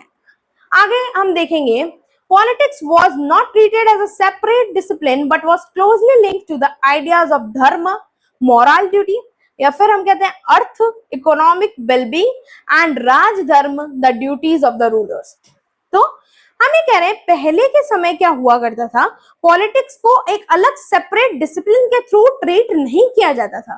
पहले सिर्फ क्या बनाए गए थे, कुछ नोटेशंस बनाए गए थे और लोग जो है उसी से क्लोजली लिंक्ड थे। क्या आइडिया था, आइडिया था धर्म का, कि लोगों को सिखाया गया था कि आपका ये काम करना ये धर्म है आपका, means it is your moral duty as a citizen of a region. तो उनको ये सिखाया जाता था। या फिर कहा जाता था अर्थ या इकोनॉमिक वेलबींग, और कहा जाता था कि अगर आप पे कोई रूल्स लगाए गए हैं, कोई भी चेंजेस अगर मॉडिफिकेशंस किए जा रहे हैं सोसाइटी में, वो किस लिए किए जा रहे हैं, लोगों के इकोनॉमिक वेलबींग के लिए। या फिर हम कह सकते हैं उस वक्त आइडियोलॉजी किसकी एक्सेप्ट की जाती थी, राजधर्म की, कि जो रूलर होता था उसकी कुछ ड्यूटीज होती थी फॉर द पीपल, उसको हम कहते हैं राजधर्म। कुछ ड्यूटीज होती थी रूलर की कि उसको अपनी जो भी वहां की प्रजा है ना, राजा की क्या ड्यूटीज होती थी, उनकी सभी डिमांड्स को, उनकी सभी नीड्स को फुलफिल करना है। तो उस वक्त पॉलिटिकल साइंस को as a separate discipline treat नहीं किया जाता था। उस वक्त सिर्फ हम ये कह सकते हैं धर्म, अर्थ और राजधर्म की बातें और इन्हीं के आइडियोलॉजी पे लोग वर्क करते थे। Early text such as the Vedas, Upanishads and Puranas discuss justice, authority, social order and the responsibilities of the kings and the citizens। जैसे कि मैंने आपको बताया कि पहले के टेक्स्ट से हमें ये पता चलता है कि उस वक्त पॉलिटिकल साइंस के अंदर ऐसे कुछ भी लेवल्स ऑफ गवर्नमेंट नहीं बनाई गई थी। उस वक्त वेरियस हमको किसके थ्रू पता चला, उपनिषद हो गए, पुराण हो गए, या फिर हम कह सकते हैं वेद में लिखा गया है कि किस तरह उस वक्त जस्टिस या न्याय और अधिकार, अथॉरिटी, सोशल ऑर्डर, समाज किस तरह काम करेगा, क्या रिस्पॉन्सिबिलिटीज होंगी राजा की, क्या रिस्पॉन्सिबिलिटी होगी प्रजा की, वो सब रिटर्न हुआ करती थी। तो ये शो करता है कि उस वक्त कहीं ना कहीं पावर का डिवीजन नहीं था। लेकिन पॉलिटिकल साइंस जो है ये एज अ डिसिप्लिन ना सही, लेकिन कहीं ना कहीं इंडिया में पास्ट टाइम से ही पॉलिटिक्स एग्जिस्ट करती है। आगे देखेंगे Indian political thought is further articulated in works such as the Mahabharata and Shukraniti, which address governance, law and ethical leadership। तो हम ये कह रहे हैं कि इंडियन पॉलिटिकल जो थॉट है, मींस इंडिया में पॉलिटिकल सिस्टम कहीं ना कहीं एग्जिस्ट करता था, इनकी रिफ्लेक्शंस हमें महाभारत में और शुक्र नीति में भी देखने को मिलती है, जिससे हमें पता चलता है कि किस तरह उस वक्त गवर्नमेंट्स का सिस्टम था, किस तरह उस वक्त लॉ एंड ऑर्डर्स को अबाइड किया जाता था, किस तरह एथिकल लीडरशिप की जाती थी, whether something is wrong then that is wrong, कि किस तरह एक लीडर, एक कमांड या फिर एक रूलर हुआ करता था जो रूल करता था और बताता था कि what are the things which are wrong and what are the things which is right. तो उसमें डिफरेंशिएशन भी लीडरशिप के अंडर में होती थी। Among these, the Arthashastra stands out as a foundational text on politics and administration, detailing how a state should be governed, how taxes should be collected, and how the army should function, and how rulers should ensure the welfare of the people. तो हम ये कह रहे हैं कि हम various text, various documents के बारे में पढ़ रहे हैं। तो पहले के समय में जो अर्थशास्त्र था वो कहीं ना कहीं एज अ फाउंडेशनल टेक्स्ट है, एक बेस है, एक आधार है, जिसके थ्रू हम ये पता लगा सकते हैं कि पॉलिटिकल एडमिनिस्ट्रेशन उस वक्त कैसी थी, किस तरह उस वक्त कोई भी स्टेट जो है वो गवर्न किया जाता था, क्या ऐसे रूल्स थे, क्या ऐसे प्रिंसिपल्स थे जिसपे बेस्ड उस वक्त टैक्स कलेक्शन या रेवेन्यू कलेक्शन हुआ करता था, और किस तरह आर्मी जो है उस वक्त फंक्शन करती थी, और किस तरह रूलर्स इंश्योर करते थे लोकल पीपल का वेलफेयर। वो सभी की सभी चीजें डॉक्यूमेंटेड या फिर हम कह सकते हैं हमें पास्ट के थ्रू कहीं ना कहीं रिफ्लेक्शन देखने को मिलती है। Overall, Indian political thought adopted a holistic approach linking politics with economics, social life, morality and defense. हम ये कह रहे हैं अगर इसका पूरा निचोड़ देखा जाए, है ना, पूरा ऑन द सरफेस अगर हम बात करें तो हम ये कहेंगे कि इंडिया का जो पॉलिटिकल थॉट है उसने क्या अडॉप्ट किया, एंटायर अप्रोच जो हम कह सकते हैं अडॉप्ट किया, जिसमें लिंक किया गया है कहीं ना कहीं पॉलिटिक्स को इकोनॉमिक्स से, सोशल लाइफ से, मोरालिटी से और डिफेंस से। Defence system means the protection और द आर्मी वगैरह की जो हम बात कर रहे थे वही। Power was viewed as a responsibility rather than merely a privilege. और ये बहुत इंपॉर्टेंट है, आप लोग इसे सीखिए कि पावर जो है उस वक्त कैसे देखी जाती थी, किस तरह व्यू की जाती थी, कि अगर आपके पास पावर है तो इसका मतलब ये नहीं है कि आपके लिए ये एक, आप ये कह सकते हैं प्रिविलेज है, एक आपको एडवांटेज मिला है कि हाँ हमारे पास पावर है तो बहुत अच्छी बात है, ये हमारे लिए एक एडवांटेजेस चीज है। नहीं, उस वक्त देखा जाता था कि पावर किस तरह एक एज अ रिस्पॉन्सिबिलिटी थी लीडर के लिए, कि वो एक जिम्मेदारी के लिए पावर दी गई थी, ना कि एज एन एडवांटेज। मिसयूज नहीं किया जाता था अथॉरिटी का। हमें पढ़ते हैं पॉलिटिक्स में कि किस तरह मिसयूज होता है अथॉरिटी का, किस तरह उसको रोका जाता है, ऐसे कौन से लॉज हैं, वो सब के बारे में आगे देखिए। This tradition helps us understand modern institutions such as the Panchayati Raj system, which promotes local self-governance and public participation at the village level. हम ये कह रहे हैं कि ये ट्रेडिशन जो पुराने समय से चला आ रहा है, ये हमको सिखाता है कि किस तरह लोकल गवर्नमेंट भी जरूरी है। मींस वेरियस टीयर्स में गवर्नमेंट का जो हमें कह सकते हैं डिवीजन भी जरूरी है at the local level such as the panchayati raj system, ताकि लोकल लोगों को भी, जो विलेज के लोगों को भी क्या मिल सके, एक्टिव पार्टिसिपेशन मिल सके डिसीजन मेकिंग में। In this way, ancient ideas continue to shape India's democratic practices today. तो हम ये कह सकते हैं इसी तरीके से इंडिया के जो एंशियंट हमें कह सकते हैं आइडियाज हैं वो कहीं ना कहीं हेल्प करते हैं क्या शेप करने में, इंडिया की डेमोक्रेटिक पॉलिटिक्स को, है ना।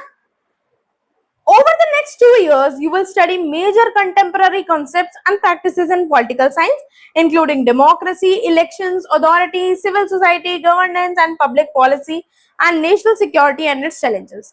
तो ये बताया जा रहा है कि आने वाले लेक्चर्स में या आने वाले कुछ सालों में, कुछ ग्रेड्स में आपको क्या पढ़ने को मिलेगा, पॉलिटिकल साइंस के अंडर में, कि डेमोक्रेसी क्या होती है, इलेक्शन क्या होते हैं, अथॉरिटी क्या होती है, किसे अथॉरिटी मिलती है, क्या उसके अंदर पावर्स होती है, सिविल सोसाइटी क्या होती है, गवर्नेंस कैसे चलता है किसी भी कंट्री का, पब्लिक के लिए वेलफेयर के लिए क्या पॉलिसीज बनाई गई है, क्या नेशनल सिक्योरिटी होती है और उसके क्या चैलेंजेस होते हैं, ये सभी टॉपिक्स हम पढ़ते हैं पॉलिटिकल साइंस के अंदर। However, a meaningful understanding of political science also requires your own efforts to observe and analyze the political issues around you along with their linkages with other social science disciplines।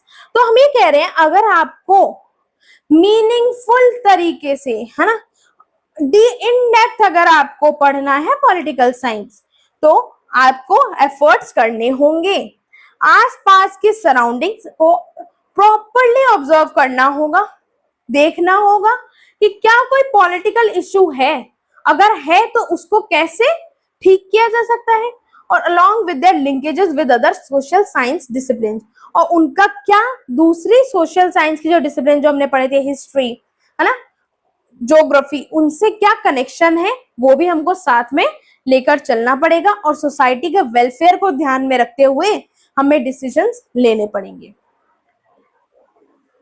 Next हमारा जो branch है under social science, that is economics. What is economics? Economics helps understand how individuals and society decide how to use limited resources to meet their needs. इसमें ये बताया गया है, economics एक ऐसी ब्रांच है सोशल साइंस की जो हमें बताती है कि किस तरह इंडिविजुअल्स या फिर पूरी सोसाइटी डिसाइड करती है कि लिमिटेड रिसोर्सेज को यूज में लेते हुए हम हमारी नीड्स को कैसे सेटिस्फाई करें, किस तरह, जैसे आपको मैंने पहले बताया था, रिसोर्सेज को यूज करके हम फिनिश्ड प्रोडक्ट्स को बनाएं, और जिससे जो हम इकोनॉमिक डेवलपमेंट करें हमारी कंट्री का, वो हम इसके अंदर पढ़ते हैं। It studies how goods and services are produced, exchanged and distributed. इसमें हम पढ़ते हैं कि किस तरह गुड्स और सर्विसेज प्रोड्यूस की जाती है, बनाई जाती है। गुड्स मींस कोई भी रॉ मटेरियल, कोई भी सामान, कोई भी फिनिश्ड प्रोडक्ट, या फिर हम कह सकते हैं सर्विसेज जो हमने पिछले लेक्चर में पढ़ी थी, जैसे कि tertiary activities, for example banking, transportation, ये सब क्या है, सर्विसेज हैं। किस तरह ये बनती हैं, किस तरह ये एक्सचेंज करती हैं विद द आप ये कह सकते हो सराउंडिंग्स, और किस तरह ये डिस्ट्रीब्यूट की जाती है, ये सब हम इकोनॉमिक्स के अंडर में पढ़ते हैं। It also explains how these processes shape everyday life, from the food we eat and the clothes we wear to the jobs people do and the services they use. तो हमें ये और समझाती है, ये हमें एग्जामिन करने का तरीका सिखाती है कि किस तरह ये जो डेली इकोनॉमिक एक्टिविटीज है शेप करती है हमारे रोजमर्रा की जिंदगी को। किस तरह ये हम देखते हैं कि जो भी हम खाना खाते हैं या हम जो कपड़े पहनते हैं या फिर जो भी जॉब्स लोग करते हैं, वेरियस जॉब अपॉर्चुनिटीज जो हमको अंडर इकोनॉमिक्स मिलती है, और जो सर्विसेज लोग यूज में लेते हैं, उनका प्रॉपर एग्जामिनेशन भी इकोनॉमी के थ्रू किया जाता है। Economics explores decision making by consumers, producers and governments. Economics बहुत ही इंपॉर्टेंट, आप ये कह सकते हैं क्रूशियल रोल प्ले करता है हमारी कंट्री की पॉलिटिक्स के लिए भी। कैसे? इकोनॉमिक्स ये देखता है कि क्या कंज्यूमर्स को, मींस जो लोग उस फिनिश्ड प्रोडक्ट को, जो लोग उस गुड को या सर्विसेज को यूज में ले रहे हैं वो लोग, या फिर हम कह सकते हैं प्रोड्यूसर्स जो उसको बना रहे हैं, या फिर गवर्नमेंट, क्या उस डिसीजन मेकिंग ने कोई उनके ऊपर इफेक्ट डाला है ना, क्या उसको भी ये इफेक्ट कर रही है। तो ये सभी चीजें हम किसके अंडर में पढ़ते हैं, इकोनॉमिक्स में। Consumers decide what to buy. Producers determine what and how much to produce. And governments frame policies to balance goals such as growth and stability, efficiency and fairness. इसका क्या मतलब है? हम देख रहे हैं कि जो कंज्यूमर्स है, मींस जो गुड्स एंड सर्विसेज को यूज में ले रहे हैं, वो कंज्यूमर्स डिसाइड करते हैं कि उन्हें क्या खरीदना है, क्या उनकी नीड है, और प्रोड्यूसर ये डिटरमाइन करते हैं, ये मेक श्योर करते हैं कि उन्हें क्या बनाना है, कितना अमाउंट में बनाना है, ताकि सभी लोगों की नीड्स जो हैं वो सेटिस्फाई हो जाए। और गवर्नमेंट का क्या रोल होता है इन सब में? गवर्नमेंट फ्रेम करते हैं, बनाते हैं कुछ ऐसी पॉलिसीज को जो बैलेंस करती है बोथ द गोल्स, चाहे वो कंज्यूमर के राइट्स हो या फिर हम कह सकते हैं प्रोड्यूसर के राइट्स हो, दोनों के बीच में बैलेंस बनाने का काम गवर्नमेंट करती है बाय लेइंग सर्टेन प्रिंसिपल्स या guidelines such as growth and stability. और ये किसमें हेल्प करती हैं? किसी भी इकोनॉमी के ग्रोथ में, स्टेबिलिटी मीन्स स्थिरता में, या फिर एफिशिएंसी में, उसको और ज्यादा अच्छा बनाने में, और फेयरनेस में कि क्या ये जो भी डिसीजन मेकिंग या लॉ या पॉलिसी ठीक से काम कर भी रही है या नहीं, इस सभी चीजों को इंश्योर कौन करता है? Government. In this way, economics is not only about numbers and markets, but also about well-being, equity and justice. तो हम यही कह रहे हैं कि इसी प्रकार हम ये कह सकते हैं, दावे के साथ अब हम ये कह सकते हैं कि इकोनॉमिक्स ना सिर्फ एक नंबर्स को पढ़ना है ना, कि कितना हमने कमाया, कितना ग्रोथ हुआ, सिर्फ इसी को पढ़ना नहीं है, बल्कि मार्केट्स या फिर मार्केट्स के बारे में जानने तक ही सीमित नहीं है इकोनॉमिक्स, लेकिन ये भी दिखाती है about the wellbeing of the society, about the equity, equity means fairness, and justice, और न्याय भी दिलाने में काम करती है। मीन्स कंज्यूमर राइट्स को भी आप ये कह सकते हैं कंजर्व या प्रिजर्व करती है इकोनॉमिक्स, इसको स्ट्रेंथन करती है। India has a rich and dynamic economic history. अब हमने पढ़ा अब तक हिस्ट्री के बारे में, ज्योग्राफी के बारे में, पॉलिटिकल साइंस के बारे में, तो हम देख रहे हैं कि इंडिया का कहीं ना कहीं सेंस ऑफ बिलोंगिंग बहुत ही ज्यादा डीप रहा है इन सभी ब्रांचेस के। अब ऐसे ही सेम वे में इंडिया का एक रिच और डायनेमिक इकोनॉमिक हिस्ट्री भी रही है। For centuries, it was one of the world's leading economies and an important center of trade, industry and maritime activity. हम ये कह रहे हैं कि बहुत पुराने समय से ही, है ना, पूरे वर्ल्ड में इंडिया का एक लीडिंग रोल रहा है, एक क्रूशियल रोल रहा है, किसमें? एक्सपोर्ट में, मार्केट में, या फिर आप कह सकते हैं इंडस्ट्री सेटअप में, इंडस्ट्रियलाइजेशन में, या फिर मैरीटाइम एक्टिविटीज में। मींस ऐसी एक्टिविटीज, ऐसे एक्शन से एक्टिविटीज जो कि रिलेटेड है टू द मरीन ऑक्यूपेशंस या फिर ओशियन, सी, इन सब के थ्रू जो भी एक्टिविटीज की जा सकती है। फॉर एग्जांपल हम फिशरी कह सकते हैं, और हम कह सकते हैं ट्रांसपोर्टेशन थ्रू सी रूट्स। ये सभी के सभी इंडिया ने एक एज अ इम्पॉर्टेंट सेंटर आप ये कह सकते हैं रोल प्ले किया है।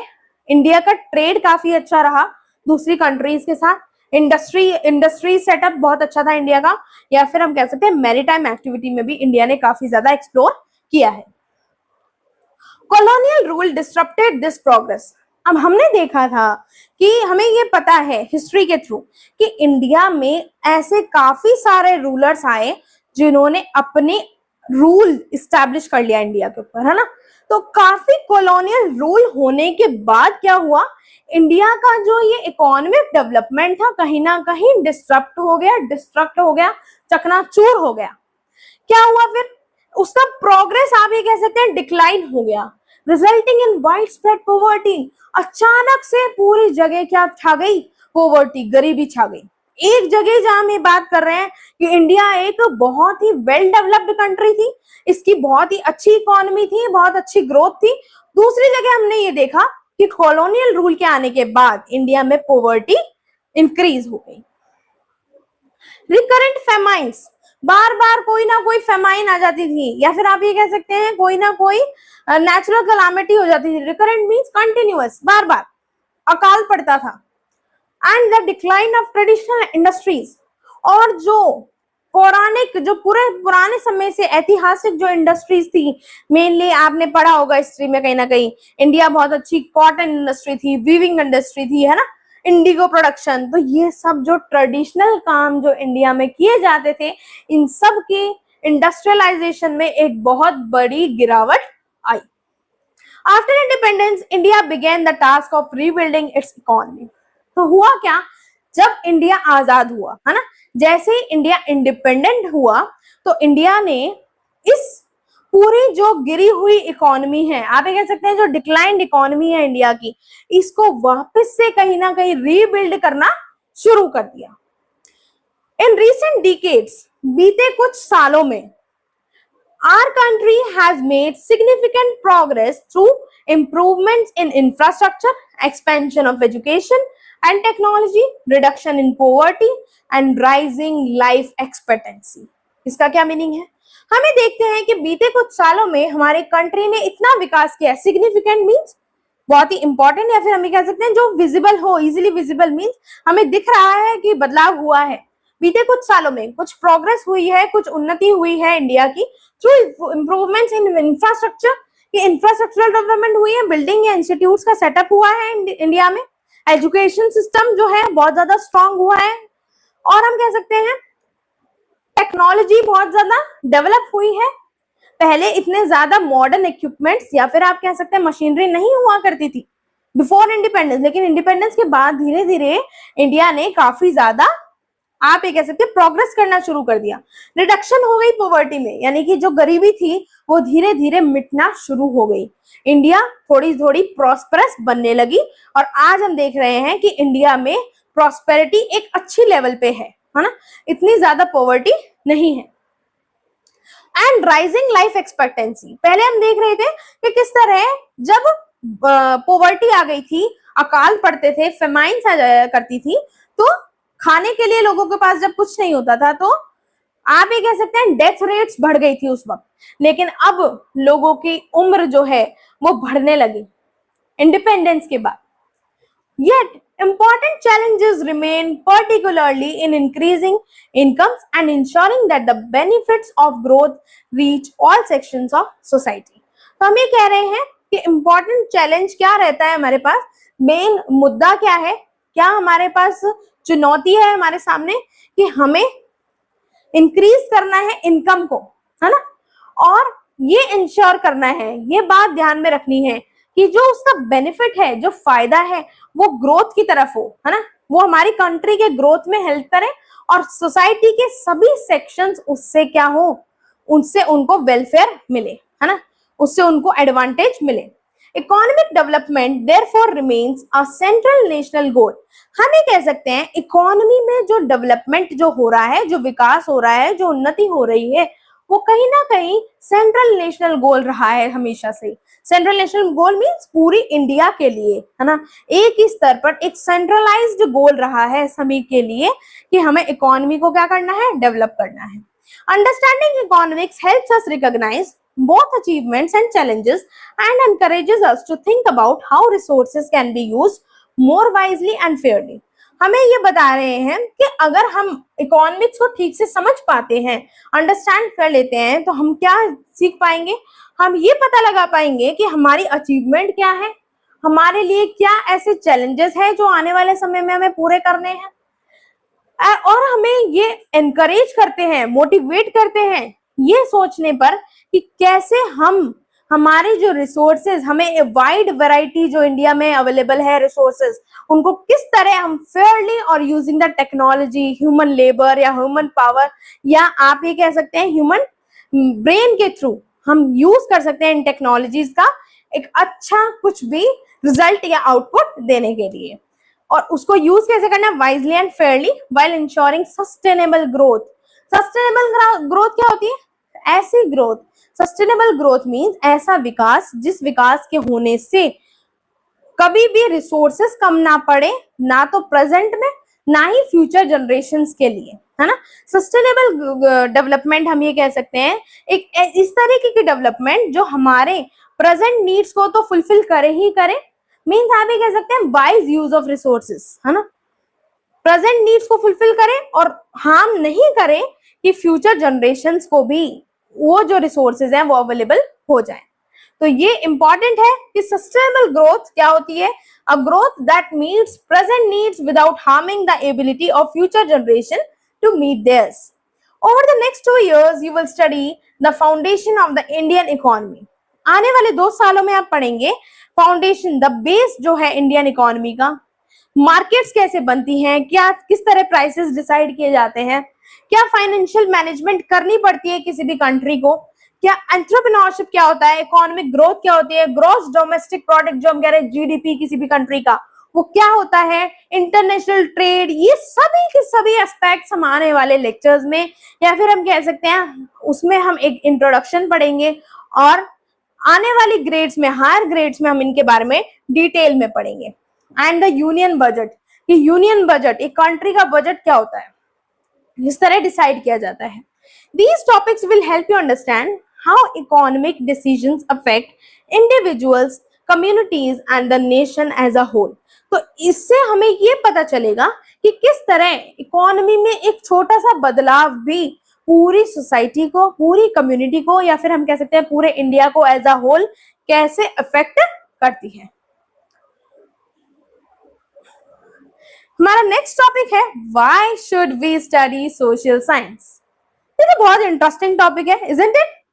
कि अगर हमने इतनी सारी चीजें पढ़ी ली कि इतने ब्रांचेस होती हैं सोशल साइंस में, हम ये पढ़ते हैं, वो पढ़ते हैं, ये ऐसा होता है, वो वैसा होता है, तो अब मेन मुद्दे की बात हम ये कर रहे हैं कि सोशल साइंस को आखिर पढ़ना ही क्यों है ना? आप लोगों के मन में भी यही सवाल उठ रहे होंगे कि सोशल साइंस पढ़नी ही क्यों है। After exploring how social science helps us observe events, ask questions and examine evidence, an important question arises: how does this knowledge helps in our lives? हम कह रहे हैं जब हमने सोशल साइंस के बारे में पढ़ा, उसको एक्सप्लोर किया, तो हम ऑब्जर्व कर पाए अलग अलग इवेंट्स को और हमारे मन में अलग अलग क्वेश्चंस जागे, है ना, क्वेश्चंस पुट अप हुए हमारे माइंड में कि, और फिर हमने एग्जामिन किया वेरियस एविडेंसेस को कि कौन कौन से एविडेंसेस होते हैं, किस तरह उनको एग्जामिन करके हम डीपर स्टडी करते हैं, ये सब। तो ये एक इंपॉर्टेंट क्वेश्चन ये उठता है कि क्या ये भी जो हमने अभी तक नॉलेज ली या जो लोग इस पर स्टडी करते हैं, वो जो नॉलेज है, जो ज्ञान वो प्राप्त करते हैं, क्या उसका कोई रोल है हमारी लाइफ में, हमारी जिंदगी में कोई इफेक्ट डालता है? वो सब वो हम पढ़ेंगे।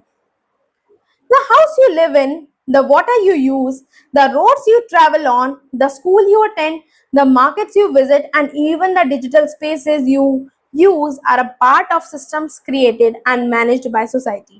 हम ये कह रहे हैं कि जिस घर में हम रहते हैं, जो पानी को हम यूज में लेते हैं वेरियस पर्पसेस के लिए, जो रोड्स हैं जिन पे हम ट्रैवल करते हैं, स्कूल जाते हैं, मार्केट्स विजिट करते हैं, या फिर हम बोल सकते हैं कोई भी डिजिटल स्पेस जो हम ऑक्यूपाई करते हैं, यूज करते हैं, वो सभी के सभी जो पार्ट्स हैं, ये सिस्टम्स हैं, ये कौन क्रिएट करता है?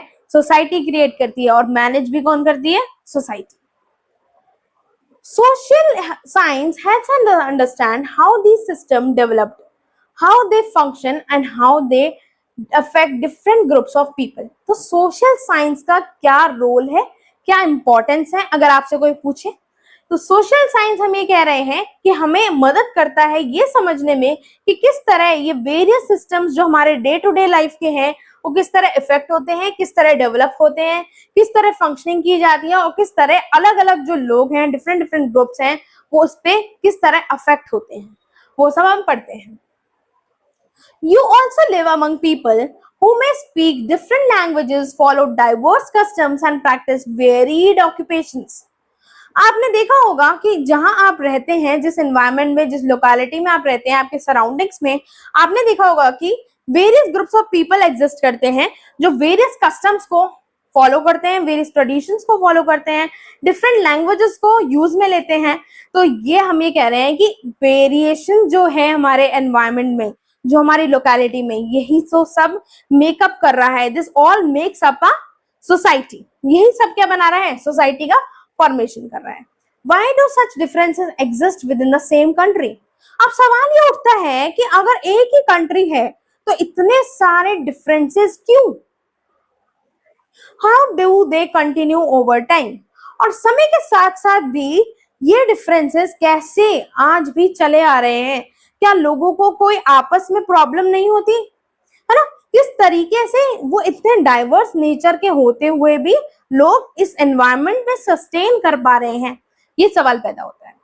Social science explains these variations, और इन्हीं वेरिएशंस को कौन एक्सप्लेन करता है? Social science, as outcomes of geographical, historical, cultural and economic factors. Various factors को यूज में लेकर सोशल साइंस इन्हीं सभी मुद्दों पे बात करता है, चाहे वो ज्योग्राफी हो, चाहे हिस्ट्री हो, चाहे इकोनॉमिक्स हो। ये सभी जो ब्रांचेस हैं, ये इंटरलिंक्ड है ह्यूमन सोसाइटी से। This understanding builds respect and cooperation among communities, और यही जो समझ है लोगों में आपस में, है ना, डिफरेंट हम ये बोल रहे हैं कि जो ऑक्यूपेशंस हैं या फिर हम कह रहे हैं लैंग्वेजेस हैं, वो एग्जिस्ट करती हैं हमारी सोसाइटी में। इतने वेरिएशंस के होने के बावजूद लोग एक यूनाइटेड नेशन की थ्रू तरीके से रह रहे हैं, यूनाइटेड नेशन की फॉर्म में रह रहे हैं। तो ये ही अंडरस्टैंडिंग बिल्ड करती है लोगों के आपस में, रिस्पेक्ट को बिल्डअप करती है और कोऑपरेशन, सहमति एक दूसरे की यही डेवलप करती है।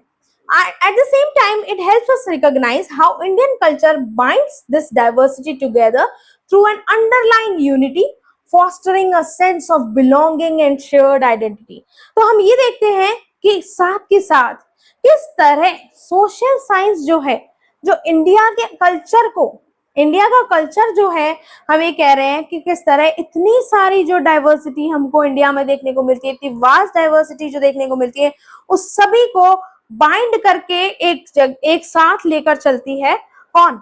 इंडिया का कल्चर। और यही एक हमें कह सकते हैं एक रिफ्लेक्शन है यूनिटी का, और ये फॉस्टर कर रहा है, मींस डेवलप कर रहा है अ सेंस ऑफ बिलोंगिंग, एक sense of unity among the people, एक sense of common identity among people.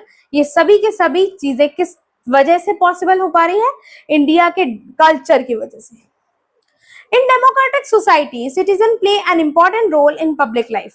हम कह रहे हैं डेमोक्रेसी जो है, डेमोक्रेटिक सोसाइटी में जिसमें हम आज रह रहे हैं, तो सिटीजन्स जो हैं, नागरिक जो हैं वहां पर, वो भी एक एक्टिव रोल प्ले कर रहे हैं लोगों की लाइफ में, है ना? किस तरह? हमें पता है कि under the democracy citizens also have the right to raise their voice, they also have the right to get elected, to elect someone. तो हमें कह रहे हैं सिटीजन्स को पूरे राइट्स हैं, इसलिए वो एक्टिव रोल प्ले कर रहे हैं। Laws, rights and responsibilities guide how people live together. और ये जो नए नए लॉज या कानून जो हम कह रहे हैं बनते हैं, जो अधिकार है लोगों के, जो जिम्मेदारियां हैं, ये गाइड करती हैं कि किस तरह लोग एक साथ रहते हैं। When you understand how governments function and how decisions are made, you are better prepared to participate responsibly in civic life. हम ये कह रहे हैं कि जब आप पूरी तरह समझ जाते हैं कि गवर्नमेंट किस तरह फंक्शन करती है, किस तरह गवर्नमेंट बनाई जाती है, किस तरह सिटीजन्स के जो हमें बोल रहे हैं, सिटीजन्स के राइट्स को, सिटीजन की ड्यूटीज को इंश्योर किया जाता है, किस तरह डिसीजंस लिए जाते हैं, तो इस अगर आप ये सब समझ पाते हैं तो आप प्रिपेयर हो जाएंगे रिस्पॉन्सिबली एक सिविक सिटीजन के तरह पार्टिसिपेशन के लिए, एक्टिव पार्टिसिपेशन के लिए आप भी रेडी हो जाएंगे जिस दिन आप ये सब कुछ समझ जाएंगे। Social science also strengthens your ability to think about shared challenges. तो social science हमें strengthen करता है, हमारी हिम्मत को बढ़ाता है, हमारी एबिलिटी को बढ़ाता है, सोचने की एबिलिटी को बढ़ाता है, और हमें अलग अलग वेरियस जो चैलेंजेस हमें डेली देखने को मिलते हैं उससे किस तरह कोप अप करना है, ये भी हमें कौन सिखाता है? Social science. When you hear about issues such as environmental protection, public health, employment or urban growth, you learn to ask informed question about their causes, effects and possible solutions. जब आप सुनते हैं अलग अलग इश्यूज के बारे में, है ना, अलग अलग इश्यूज उठते रहते हैं आए दिन कि एनवायरमेंट में कोई एनवायरमेंटल प्रोटेक्शन की जरूरत है, ट्रीज को बचाने की जरूरत है, या फिर आप कह सकते हैं कि वाटर कंजर्वेशन की जरूरत है ना। वेरियस एनवायरमेंटल इश्यूज आए दिन हम देखने को मिलते हैं। पब्लिक हेल्थ इशू हो गया, एम्प्लॉयमेंट, बेरोजगारी हो गई, या फिर हम कह रहे हैं अर्बन ग्रोथ की, किस तरह ग्रोथ करना है अर्बन एरियाज में। तो हम ये सब चीजों के बारे में पढ़कर, इश्यूज के बारे में सुनकर, और फिर इनमें से क्वेश्चंस पुट अप करने के बाद ही possible effects, possible solution, possible causes ढूंढ पाते हैं कि ये किस कारण हुआ, इसका क्या प्रभाव होगा और किस तरह इसका सॉल्यूशन निकाला जा सकता है। ये सब हम समझ पाते हैं जब हम ये सारे इश्यूज को डेप्थ में समझ लेते हैं। This habit of careful questioning and reasoning is essential for addressing problems that affect society as a whole. तो ये careful questioning, बारीकी से क्वेश्चन पुट अप करना और हर एक चीज को लॉजिकल रीजनिंग या आप कैसे लॉजिकल थिंकिंग के थ्रू हम अगर चीजों को देखते हैं, रिफ्लेक्ट अपॉन करते हैं, तो इसी से हम हमारी सोसाइटी में एड्रेस कर सकते हैं सारी प्रॉब्लम्स को as a whole, as a part of a community. हम सभी लोग मिलकर एक कोई सॉल्यूशन निकाल सकते हैं इन सभी प्रॉब्लम्स का। Most importantly, social science connects the past, present and future. This is very very important. तो हमें ये पता चला इतना सब कुछ पढ़कर कि सोशल साइंस कहीं ना कहीं कनेक्ट करता है पास्ट को, प्रेजेंट को और फ्यूचर को। By understanding how past decisions shape the present, हमने ये समझा, जब हम ये समझते हैं कि किस तरह पास्ट के लिए गए डिसीजन शेप करते हैं हमारे प्रेजेंट को, और किस तरह हमारा प्रेजेंट जो है we become better equipped to make a wiser choice for the future, और हम लोग कैपेबल हो पाते हैं बेटर इक्विपमेंट्स का यूज करने के लिए, ताकि हमारा फ्यूचर जो है वो डेवलप्ड हो, ताकि हमारा प्रेजेंट में हम इतना ज्यादा डेवलपमेंट कर सकें। तो हम ये कह रहे हैं कि हमारा पास्ट, प्रेजेंट और फ्यूचर इंटरकनेक्टेड होता है। The final and the last हम ये टॉपिक पढ़ेंगे, that is the future of social science, कि सोशल साइंस का क्या फ्यूचर है। देखिए, as societies change rapidly, the importance of social science continues to grow. जैसे जैसे सोसाइटी बदलती जाती है, रैपिडली समय के साथ साथ बदलती जा रही है, हम ये देख रहे हैं कि क्या इंपॉर्टेंस है सोशल साइंस का, और सोशल साइंस किस तरह ग्रो करती रहती है ना, विकास करती रहती है।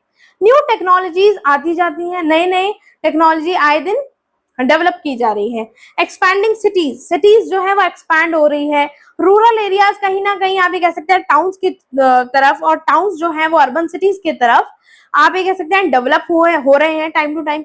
एनवायरमेंटल कंसर्न्स जो है वो हम रेस कर रहे हैं, है ना, कि एनवायरमेंट में क्या क्या इश्यूज हैं, उसके प्रोबेबल हम सॉल्यूशंस निकाल रहे हैं।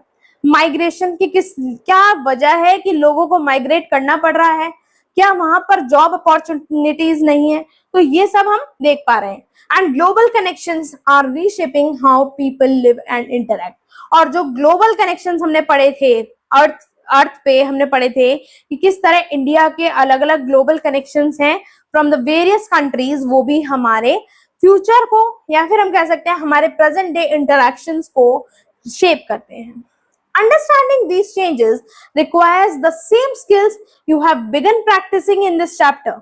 तो अब हम ये कह रहे हैं, अगर हमको इन सभी बदलाव के बारे में पढ़ना है जो हम इसमें देख रहे हैं, अगर हमको इस सारे के सारे बदलाव के बारे में पढ़ना है, तो हमें क्या करना होगा, हमें केयरफुली ऑब्जर्व करना होगा, है ना, बिल्कुल ठीक से हमें ऑब्जर्व करना होगा, क्वेश्चंस पुट अप करने होंगे, एग्जामिन करना होगा एविडेंस को, अलग अलग जो एविडेंसेस जो हमको सोर्सेज मिल रहे हैं उनका केयरफुल एग्जामिनेशन करना होगा। एंड रिकॉग्नाइजिंग कनेक्शंस, और कहीं ना कहीं हमें ये देखना होगा कि कनेक्शंस बिल्डअप हो पा रहे हैं या नहीं, हमारी सोसाइटी से हमको कनेक्शन बिल्डअप करने हैं धीरे धीरे। तो ये सभी कब पॉसिबल हो पाएगा, जब हम अब तक क्या करते थे, सोशल साइंस को अब तक क्या करते थे, हम रट्टे मारते थे ना, we used to learn, we used to memorize. तो this is not a subject to memorize. Basically ये logical thinking और reasoning का सब्जेक्ट है, जिसके अंदर हमें ये देखने को मिलता है कि किस तरह सोसाइटी के वेरियस जो एस्पेक्ट्स हैं वो इंटरकनेक्टेड है। In the years ahead, social science will help societies address complex issues such as climatic changes, sustainable development, social harmony and equitable use of resources. तो हम ये कह रहे हैं कि आने वाले समय में हमें ये पता चलेगा कि अगर हम इन सभी इश्यूज को टाइम टू टाइम रिजॉल्व करते हैं, एनवायरमेंटल कंसर्न्स के लेकर हम भी कंसर्न अगर हो जाते हैं, अगर हम इन सभी जो भी हमारे साथ जो चैलेंजेस देखने को मिल रहे हैं सोसाइटी में, इन सब में एक्टिव पार्टिसिपेशन अगर हम लोग शो करेंगे, तो क्या होगा, आने वाले कुछ सालों में सोशल साइंस हेल्प करेगी सोसाइटीज को कॉम्प्लेक्स इश्यूज को भी सॉर्ट आउट करने में, क्लाइमेटिक चेंजेस को अंदर अगर कोई भी आपको क्लाइमेटिक कोई कंसर्न है, सस्टेनेबल डेवलपमेंट में भी हेल्प करेगी, सोसाइटी में हार्मनी बनी रहेगी, सोशल हार्मनी प्रमोट करेगी, और equitable use of resources means wise use of resources या फेयर यूज ऑफ रिसोर्सेज को भी प्रमोट करती है सोशल साइंस, अगर हम इसको वाइजली या हम कह सकते हैं लॉजिकल थिंकिंग से हम अगर इसको सोचें। It will also guide the responsible use of new technologies and support communities as they adapt to changing conditions. Social science हमें ये भी गाइडेंस प्रोवाइड करेगी किस तरह हमको एज अ रिस्पॉन्सिबल सिटीजन हमको टेक्नोलॉजी का क्या करना है, यूज करना है for the better future of our country.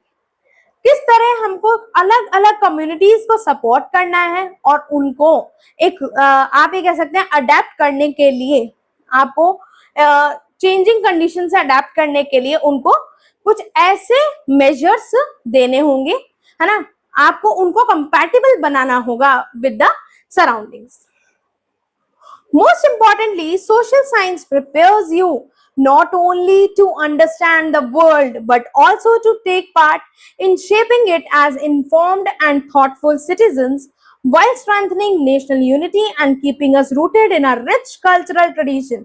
हम ये कह रहे हैं कि सोशल साइंस ना सिर्फ हमें ये तैयार करती है ये जानने में कि हमारा वर्ल्ड कैसा है, हमारा एनवायरनमेंट कैसा है, हमारी सराउंडिंग्स कैसी है, बल्कि हमको शेप करने में भी हेल्प करते हैं, हमें इन्फॉर्म्ड रखता है, हमें थॉटफुल सिटीजन बनाता है, हमारी थिंकिंग कैपेबिलिटी को इंक्रीज करता है, वाइल स्ट्रेंथनिंग नेशनल यूनिटी, और नेशनल यूनिटी को स्ट्रेंथन करते करते हुए हमें ये समझाता है कि कैसे हमें एक इंफॉर्मेटिव या एक रिस्पॉन्सिबल सिटीजन बनना है, and keeping us rooted in our rich cultural traditions, और हमें कहीं ना कहीं बाइंड करके रखता है हमारे रिच कल्चरल ट्रेडिशन के साथ, इंडिया के वास्ट डाइवर्सिफाइड कल्चर के साथ हमें डीप रूटेड रखने में हेल्प करता है सोशल साइंस।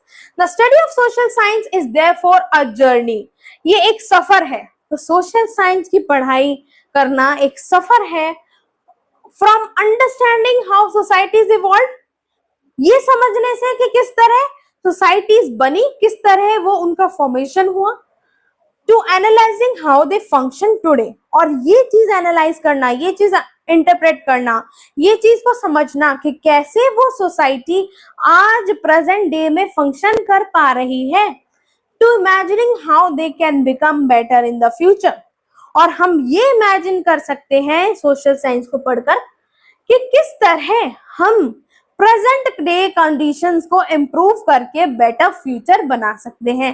तो इन सभी चीजों के लिए वास्ट क्राइटेरिया या फिर आप कह सकते हैं थिंकिंग कैपेबिलिटी हमें कौन प्रोवाइड कर रहा है? Social science. तो सोशल साइंस बहुत ही क्रूशियल रोल प्ले करता है हमारे डे टू डे लाइफ में, है ना, हमारी सोसाइटी में, हमारे एनवायरनमेंट में। हमारा जो टॉपिक है, जो चैप्टर है, वो हमारा कंप्लीट हो चुका है। ऑल्दो एक एडिशनल टॉपिक हमें दिया गया है कि सेकेंडरी स्टेजेस पे सोशल साइंस में आपको इस जर्नी के बारे में जो बात की गई है उसमें क्या क्या पढ़ना होगा, कैसी सब्जेक्ट होती है सोशल साइंस, तो एक रफ आइडिया या आप कह सकते हैं रफ स्केच दिया गया है। दिस इज अ सब टॉपिक, है ना, इसको हम एक जस्ट एक रीड कर लेते हैं। एक आप ये कह सकते हैं एक रिफ्लेक्शन है सोशल साइंस में जो भी हमने अभी तक पढ़ा है, एक समराइज फॉर्म में आपको दिया गया है। Secondary stage social science, your 2-year learning journey, grades 9 and 10. Since ये बुक आपके लिए बहुत ज्यादा चेंज्ड है फ्रॉम प्रीवियस ईयर्स, तो आपको रिफ्लेक्ट अपॉन करने के लिए कि आपको इसमें क्या क्या पढ़ना होगा, ये जस्ट एक गाइड है आपके लिए। Social science is not just a subject you study in school, it is a window into the world around you. देखिए कितनी इंटरेस्टिंग बात लिखी गई है। कहा गया है कि सोशल साइंस सिर्फ एक सब्जेक्ट नहीं है जो आप स्कूल में पढ़ते हैं, बल्कि ये एक ऐसी खिड़की है जिससे आप पूरे वर्ल्ड को, अपने आसपास के वर्ल्ड को देख सकते हैं। By studying social science, you learn not only about the past and present, but also about your role as a responsible citizen in shaping the future. Social science को पढ़ने से ना सिर्फ आप पास्ट और प्रेजेंट के बारे में पढ़ते हैं, बल्कि आप ये भी पढ़ते हैं कि किस तरह आप एक रिस्पॉन्सिबल सिटीजन का रोल प्ले करते हैं आपकी सोसाइटी में, जिससे आप अपने फ्यूचर को, सोसाइटी के फ्यूचर को शेप कर सकते हैं। Over the next 2 years, you will explore society in greater depth. आने वाले कुछ 2 सालों में आप सोसाइटी को और ज्यादा डेप्थ में जान पाएंगे through different branches of social science. You will examine how historical events shaped the modern world. कि किस तरह हिस्ट्री में ऐसे जो इवेंट्स हुए जिसने मॉडर्न वर्ल्ड को शेप किया, उसके बारे में हम पढ़ पाएंगे। How geographical features influence human life, और किस तरह ज्योग्राफी जो है इन्फ्लुएंस करती है हमारे लाइफ पे। और economic activity, how political systems and democratic institutions function and how economies organize production, distribution and development. यानी कि ये समरी है जो हमने अभी तक पढ़ी। ज्योग्राफी में हम लोग क्या पढ़ते हैं, इकोनॉमी में हम क्या पढ़ते हैं, या फिर हम कह सकते हैं हिस्ट्री कैसे इंटरकनेक्टेड है हमारे से, वो सब हम इसके अंदर पढ़ते हैं। Next is and development. You will also study contemporary challenges such as environmental sustainability, social diversity, citizen rights and responsibilities, and the impacts of technologies and global connections. तो हम ये भी पढ़ेंगे आने वाले टाइम में कि किस तरह चैलेंजेस को हम फेस कर सकते हैं, एनवायरमेंटल कंसर्न्स को रेज कर सकते हैं, सस्टेनेबिलिटी क्या होती है, सोशल डाइवर्सिटी क्या होती है, सिटीजन्स के पास क्या क्या राइट्स है, क्या रिस्पॉन्सिबिलिटीज है, और टेक्नोलॉजी का क्या प्रभाव पड़ता है सोसाइटी पे, और ग्लोबल कनेक्शंस क्या हेल्प करते हैं हमको as a part of India, और कैसे उनको हम इम्प्रूव कर सकते हैं। As you engage with these themes, you will learn how to analyze evidence, compare perspectives, and understand how the past, present, and future are linked. तो ये सब themes को पढ़ने के बाद आप ये जान पाएंगे, आप ये एनालाइज कर पाएंगे कि किस तरह ये जो एविडेंसेस हैं वो हमें हमारे पास्ट से कनेक्टिविटी प्रोवाइड करते हैं, हमारे प्रेजेंट को लिंक करते हैं with our past and future. This journey will help you grow into a thoughtful learner, an aware citizen and a responsible member of the society. तो ये जो हमारा सफर रहेगा सोशल साइंस का, ये आपको कैपेबल बनाएगा of being a responsible citizen of the society. The grade 9 social science textbook has been designed to provide a broad and balanced introduction to the 4 disciplines: geography, history, political science and economics. यानी कि ये social science की जो book है ये एक broad perspective दे रही है, और चारों के चारों जो ब्रांचेस हैं इन सभी को एक बैलेंस आउट करते हुए चल रहे हैं, where each offers a distinct perspective on human life and society, जहां हर एक कैटेगरी का एक अलग पर्सपेक्टिव है ह्यूमन सोसाइटी को लेके, एक अलग विचार है, एक अलग आइडियोलॉजी है, together presenting a comprehensive understanding of the world. और ये सब मिलकर एक कॉम्प्रिहेंसिव या डिटेल्ड अंडरस्टैंडिंग देते हैं हमें पूरे वर्ल्ड के। तो the last paragraph is the social science is not about memorising dates. हम ये कह रहे हैं सोशल साइंस सिर्फ डेट्स को याद करना कि कौन सा इवेंट कब हुआ, कौन सा युद्ध कब हुआ, ये सब याद करने का सब्जेक्ट नहीं है, मैप्स को देखने का सब्जेक्ट नहीं है, ओनली डेफिनेशंस लर्न करने का सब्जेक्ट नहीं है, बल्कि it is about understanding people, बल्कि ये लोगों को समझने का सब्जेक्ट है, जगह, अलग अलग जगह को एक्सप्लोर करने का सब्जेक्ट है, सोसाइटीज के बारे में समझने का सब्जेक्ट है, कल्चर एंड पावर।